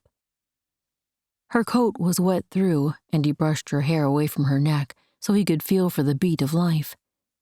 Yes. The pulse was light and fast, but blood still pumped through her. He gave her shoulder a gentle nudge. Can you wake, Heidi? We need to get you warm. She gave a small moan, but her eyes stayed closed. He had to get her back to the cabin. He scanned the length of her, checking for signs of broken bones. Her hands were still tied behind her back, so he sliced the cord quickly, then took more care as he adjusted her arms. Did he dare turn her? Warmth was what she needed more than anything. He turned to check on Jericho, and his friend was straightening from the man on the ground. His face wore a grim expression as he shook his head. He landed on a rock. He's bleeding from his head, but I think it might have snapped his neck. He's gone. Two Stones' belly twisted. He should feel relief. He did. For Heidi no longer had to fear the man, but to die in such a way, there was no honor in it, and he'd lost his chance to come to Creator Father. He needed to focus on Heidi now. I have to get her back to the cabin. She's cold and not waking. Jericho surveyed the scene, then started toward the side of the ravine they'd descended. I'll bring the horses down. While he waited for his friend to find a place where the animals could descend, Two Stones removed his fur coat and lifted Heidi enough to wrap it around her. Her own coat was soaked through, and her dress beneath, too. This would have to do until he could get her back to the warm house and dry clothes. When Jericho reached them with the horses, Two Stones mounted his gelding, and Jericho lifted Heidi up to him. He tucked her close in front of him. Her body had begun to shiver now, a good sign. She was coming back to life, though she still hadn't opened her eyes. Right on. Jericho stepped away. I'll load the body on this horse if I can. If not, we'll come back for him later. Either way, I won't be far behind. Two Stones paused long enough to meet his friend's gaze. Be careful. Jericho dipped a small nod. Get your wife home. Two Stones spun his gelding and urged him as fast as the ground would allow, the words echoing through his thoughts. Yes, Heidi was his wife, and wherever she was would be home for him. From this day forward, what would it be like to have a real marriage with her? Even as the question seeped in, reality pushed through the picture. He lived on the trail, and he couldn't force that life on her. Not only would she never feel at home, but the dangers he faced would be so much more treacherous for her, a woman, in such a wild land full of even wilder men. She would be safer with his family. Could he stay there with her? Not when he'd promised to leave her alone. His chest clenched. Was there a way to keep his word and still make a life for her? Only if she changed her mind about their marriage, and only Creator Father could accomplish such a feat. Lord, if it be your will. Chapter 12. Heidi awoke to a throbbing ache in her feet and legs. The soft mattress cradled her weary body, so different from the frozen ground where Two Stones had found her the day before. That awful day. She'd bounced and fought with every step the horse took, though she was bound and gagged, laying over the mount's shoulders with all the blood pooling in her head. Fitz had grown tired of her struggling and dumped her on the ground so he could shoot her. She'd squeezed her eyes shut and waited for the slam of the bullet in her body. That blast of gunfire echoed through the snowy landscape and through her head, but she'd not been shot. Her body had already passed the point of shivering, her hands and legs nearly numb as she lay in the snow. Then strong arms had lifted her out of the snow and onto another horse. Two Stones. His warmth had wrapped around her, cradling her in his strength. Not even the miserable cold could steal away her relief at being in his arms. When he'd carried her into the cabin, Dinah had insisted he bring her into the room she and Jericho shared. Two Stones had laid Heidi on this bed, and Dinah changed her to dry clothes, then piled blankets on her, tucking them around her shivering form. Again and again, Two Stones had come with heated stones wrapped in cloth, placing them at Heidi's feet and hands. The heat seeped into her skin, burning as it melted away the chill in her bones. Each time she'd opened her eyes, his dark gaze searched her face, relief flooding his features when she managed a weak smile. At last, he had sat on the bed, holding her close. Finally, she had stopped shivering, and blessed sleep claimed her. Now, as daylight shone through the window, the warmth under the covers was almost too much, the tingling in her extremities bordering on pain as feeling returned. Beyond the bedroom door, voices murmured, the clanking of pans and the thump of boots indicating the others must be gathering for the missed Christmas meal. The scents of roasted meat and warm bread wafted in, Heidi's stomach rumbling in anticipation. A gentle knock sounded before the door creaked open. Two Stones entered, his hair neatly braided, wearing a rich blue shirt. Good morning. His warm eyes studied her. How are you feeling? Much better, thanks to you. Her voice rasped, so she cleared her throat. A smile touched his gaze. Let's get you to the table, then. She pushed the blankets aside and started to rise. Thankfully, Dinah had changed her into a dress, not nightclothes. When her stocking feet touched the hard floor, the shooting pain made her wince. Two Stones stepped forward and lifted her in his arms. I can walk. Even as she protested, she curled against his chest. I know. He slid her a look. But allow me this. She did, relaxing against him and resting her hands on his shoulders. His strength surrounded her, his heat seeping into her weary body. She felt utterly safe. This man who had vowed to protect her, who asked for nothing in return, embodied everything she so desperately craved, even if she hadn't allowed herself to admit it. And God had brought him to save her, not just that first day, right before her father died, but yesterday too, when he'd lifted her numb body out of the snow. She could see Almighty's hand guiding them together. Tears pricked her eyes as she finally allowed herself to believe it, that God had worked all things for her good these past weeks. And maybe he had before that too, if she thought back.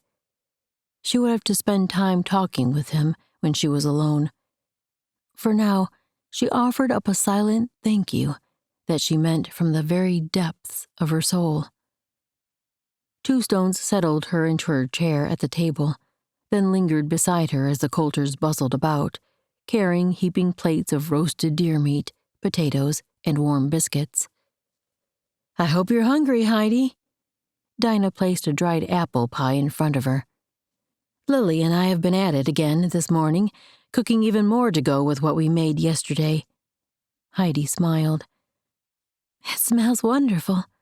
Thank you, truly. All of you." She glanced around the table, taking in the circle of welcoming faces. "I don't know how I'll ever repay your kindness." "No need for that." Jericho shook his head. "We're just thankful you're here." His unspoken alive lingered in her mind.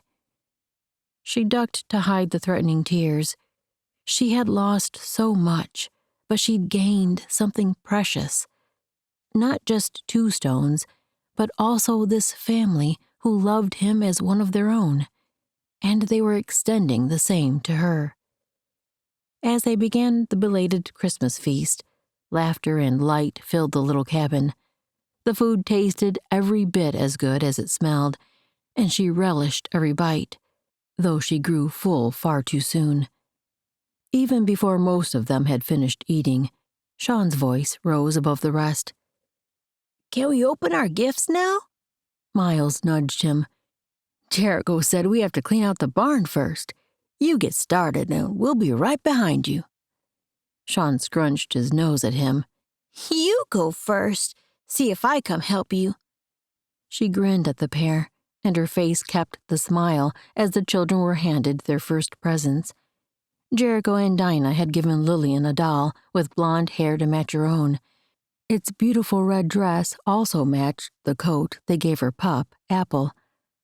The next present Lillian opened came from Naomi, a red dress matching the clothing for her doll and pup. This one was definitely Lillian's size, though, decorated with beautiful lace that would make her look like a princess. The girl's eyes shone with pure joy as she thanked the quiet woman. "It's perfect. More than I ever dreamed." Naomi squeezed her hand across the table. "It was my pleasure. The color will be lovely on you." The chaos grew as the others shared gifts with each other, occasional squeals and laughter rising over the hum of excited voices. Heidi glanced over at her husband. If only she could give him something special for Christmas, to show him what he meant to her. She had nothing, except... Two Stones met her eyes as he reached into his pocket and pulled out a small leather pouch. "I have something for you." A shy smile touched his lips. She took the bag, searching his face for any sign of what it held. He revealed nothing, so she reached in with 2 fingers and pulled out the tiny metal piece. It was a delicate gold ring set with a brilliant blue stone. She blinked back her tears and lifted the ring. It glimmered in the firelight, the blue gem deep and dazzling. "It's sapphire, mined from our mountains." He spoke softly. "Like your necklace." Heidi's vision blurred, joy and gratitude swelling within. "It's beautiful." And it added to the greatest gift he could have given her. Him. She hadn't brought herself to wear the necklace yet. She needed more time to ponder all that Papa meant with that gift. But this one... Here. Two Stones took her hand gently, then slid the ring onto her finger, a perfect fit.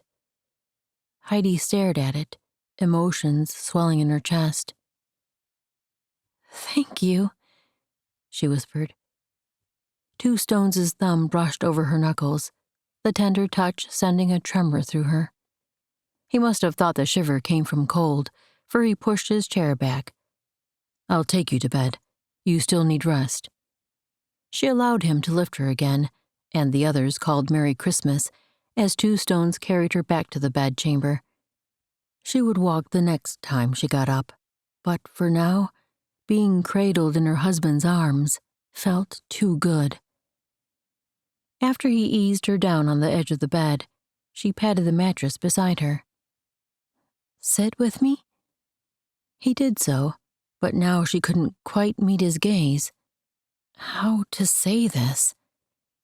She inhaled a breath for courage and began. "I can't thank you enough for coming after me, for saving my life. You've shown me such care and kindness when I least deserved it." Two Stones brushed a strand of hair from her cheek. "You deserve all of it, and more."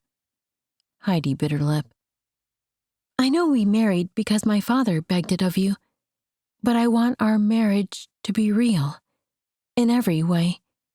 She flushed. "When the time is right." She couldn't stand not seeing his reaction, so she managed a glance up at him. Joy sparkled in his dark eyes, along with something richer. He reached for her hand and raised it to his lips, as he had at the end of their wedding ceremony. But this time, he kissed her palm, a feeling far more intimate than when he'd kissed the backs of her fingers. "I will wait as long as needed." His gaze was so earnest. "You are a gift beyond measure." A gift? Her? After all the rejection and abuse she'd endured at the hands of her previous husband, could anyone consider her that? And yet, Two Stones did. Rather than deny the truth of his words, she let herself sink into his eyes, losing herself in the love there. And when he angled toward her, she raised up to meet him part way. His mouth caressed hers, a touch so gentle, so reverent, her heart overflowed. God had blessed her to overflowing. When he pulled away, he scooped her into his arms, settling her on his lap. She curled into his chest with a contented sigh. "Merry Christmas, husband." "Merry Christmas, wife." His voice rumbled in her ear, soothing all the way through her. His strength surrounded her, his warmth seeping into her bones. And in the circle of his arms, she'd finally found home. I pray you loved Two Stones and Heidi's story. Jude's book is next in the series, and I think you'll love it. Continue listening for a sneak peek of Protecting the Mountain Man's Treasure, the next book in the Brothers of Sapphire Ranch series. Chapter 1. August 1868, Rock Creek, Montana Territory. The sun hung low in the sky, casting a golden glow over the bustling streets of New York City, as Jude Coulter stepped out of the ornate office building. The marble and opulence felt foreign compared to the rugged mountains of his family ranch in the Montana Territory he knew so well. "Have an excellent day, Mr. Coulter." The uniformed man who'd opened the door for him gave a half bow before closing it behind him. Jude nodded his thanks, though the fellow had already disappeared. He tightened his grip on the carpetbags in each hand and started down the cascade of steps to the street. It now seemed foolish to carry so many gold coins with him instead of having them sent to the train station by delivery wagon, in padded unmarked crates, of course. the same way he'd brought the Sapphires from their ranch all the way to the city. He'd been worried about traveling with so much money, though. It seemed safer to always have it with him, especially since it wasn't too much for him to carry himself. Yet perhaps these 2 bags made him stand out from others. The cab he'd ridden in from the train station still waited for him on the street, as he'd instructed. When he reached the rig, he climbed in. Did the driver wonder what was in the bags? Jude hadn't had them when he first hired the man back at the train station, so their presence now would surely raise a question in his mind. "The station, sir?" The wiry man on the bench looked back at Jude, brows raised. "Yes, thank you." He should have thought to give the direction, not expect the fellow to read his mind. He was out of his element here, no question. The driver called to the horse, and the cab lurched forward, weaving into the flow of traffic. Flow might be a generous word, more like a swirl. Hordes of people and vehicles moved in every direction, their sounds melding into a discordant chorus. Shouts, calls from street vendors, horses snorting and shod hooves clopping against cement and stone, wagon wheels, the creaking of so many harnesses. Too many sounds to dissect, and the effort tightened his body until his head pounded. He closed his eyes and brought up a memory of the creek on the ranch, the peaceful murmur as it flowed over rocks. That's where they'd first found the Sapphires, blue and pink stones lying visible among the many brown and gold-flecked pebbles. The gold wasn't real, of course, just pretty mica, which is why the place wasn't overrun with miners like other parts of the Montana Territory. But Dad had realized the significance of the other colored stones. Jude had loved working with him back then. Then, when Dad and Mom passed on, he'd spent long days by himself at the creek, searching for more sapphires, digging in the areas where they'd found the most. Mining the gems that Dad had treasured became Jude's special role, his contribution to the family, his responsibility. "Here we are." The driver's words sounded just as the cab jolted to a stop. The vehicle rocked as the horse found its footing. Jude straightened and scanned the busy station. Even more people packed in here than on the street. He gripped his bags and stepped from the cart. He had to set down one of the satchels to pull out payment for the driver. "Thank you. Will that suffice?" He'd added another $1 to the amount the man had quoted for the round trip. The cabbie's teeth flashed as he nodded. "That'll do." Jude resecured his grip on both bags and turned toward the end of the station where he'd left his other piece of luggage in locked storage. The porter who'd helped him before was speaking to a dark-haired woman, so Jude waited his turn. As the man gathered her luggage, she was asking about trains heading west, and the porter was explaining the different options available. Though she didn't say so exactly, her words sounded like she was traveling by herself. That seemed odd, but maybe things were done differently in the city. She was a pretty thing, not bigger than a minute, with dark hair pulled back in a tight knot. Though she was asking questions, she seemed to know exactly what answers she needed, as though the man was simply filling in gaps of her knowledge. "Thank you, sir. Good day." Her final words held a light accent that hadn't showed in her earlier questions. Not strong, but different. When she turned to walk past Jude, she offered a polite smile. Her dark eyes held just a hint of a slant, a look that made her beauty even more striking than he'd first thought. He tipped his chin in greeting. Should he also say hello? She passed before he could decide, so he turned to the porter. "How can I help you, sir?" The man looked like he was forcing pleasantness he didn't feel. Dealing with strangers all day couldn't be easy. "I have a bag in holding." Jude nodded toward his piece. "That one. Coulter is the name." The porter nodded and pulled the carpet bag out of the fenced area. "May I see your ticket, please?" Jude set down his load and pulled the stub from his pocket, then handed it over. The porter nodded. "Very good." He handed over the bag, then pointed to a large number suspended from the metal rafters by the train tracks. "You'll be leaving from platform number 3. After thanking the man, Jude meandered toward the spot.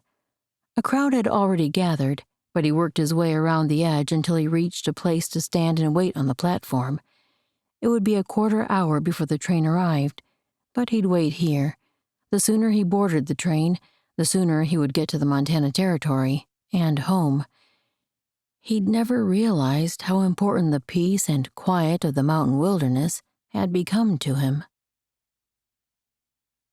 Angela Larkin watched the man from a distance, doing her best to keep a bored look that showed neither the target of her gaze nor the way her heart pounded louder than the incoming train. She would likely have a long journey unless she could learn what she needed during one of the early legs. If she had to travel all the way to the Western Territories, she was prepared to do so. She carried a significant responsibility with this assignment, and she would fulfill her part no matter what it required. She took a deep breath and smoothed the folds in her dress. She was more than capable. Lord, guide me. This would be a delicate dance of deception and trust, and she had every intention of leading. The arriving passengers had finished disembarking, and the porter began calling for boarding to begin. She followed the surge of people moving toward the cars. One thing she'd learned early on in this city was to go with the flow when possible. You could weave your way through as you needed to, but you'd reach your goal much faster by working with people than trying to outsmart them. That motto generally proved accurate both in traffic and in accomplishing each mission she was assigned by the central office. As she boarded and made her way into one of the passenger cars, she did her best to keep the target in view. She stopped in the same car he did and slid into a seat 3 rows behind him. His back was to her, but that was fine. He wouldn't see how often she watched him. When all had been loaded, the train shuddered, then started forward with an unsteady rocking motion. An older man, still standing in the aisle, stumbled. Her target started to jump up to help the man, but he grunted and sank onto his bench before Coulter could act.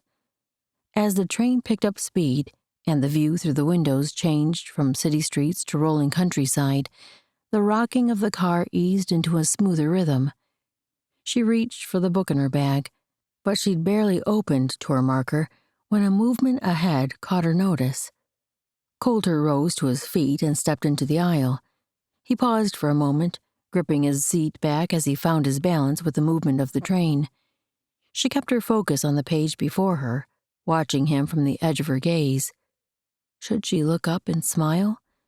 Sometimes it was better for the target to be aware of her, seeing her as just another passenger, especially if she had a convincing backstory. More often, though, she succeeded best when she could fade into the background. So she kept her gaze down, reading the same line over and over as he moved slowly down the aisle toward her. The outside platform was through the door behind her, and he probably wanted air. As he passed beside her, a violent jerk shook the train. Gasps filled the air, and Jude grabbed onto her seat back to keep from tumbling. A scraping sounded above her, and she spun to see its source. "Watch out!" Jude lunged behind her, diving for a box that slid off the upper shelf. A woman screamed. Angela lost sight of him as he pulled the box sideways, away from the elderly woman on the bench behind Angela. A crash sounded, and she leaped from her seat to make sure Jude hadn't hurt himself. The woman screamed again, the one he'd just saved with his quick actions. But Jude himself lay on the floor, his head slumped against the side of the crate, eyes closed. "Mr. Coulter!" Angela sprang to his side, dropping to her knees. "Lord, don't let him be dead." His chest rose with a breath, so she called again, daring to touch his shoulder for a gentle shake. "Mr. Coulter!" He didn't blink, no sign of alertness. His head was pushed forward by the box, his chin pushed into his neck. With one hand under his head, she pulled the crate out and laid him flat on the train floor. He still didn't open his eyes. Her mind scrambled for what to do next. She needed help. She was skilled at many things, but her medical knowledge wasn't nearly strong enough for this situation. She looked up at the worried faces gathered around them. "Is anyone a doctor?" No matter what, she couldn't let anything happen to Jude Coulter until he led her back to the source of the sapphires he'd just delivered. A great deal more than her job depended on her succeeding in this mission. This has been Marrying the Mountain Man's Best Friend, Brothers of Sapphire Ranch, Book 2. Written by Misty M. Narrated by Leonor A. Woodworth. Copyright 2023 by Misty M. Books. Production copyright 2023 by Misty M. Books. Thank you for listening.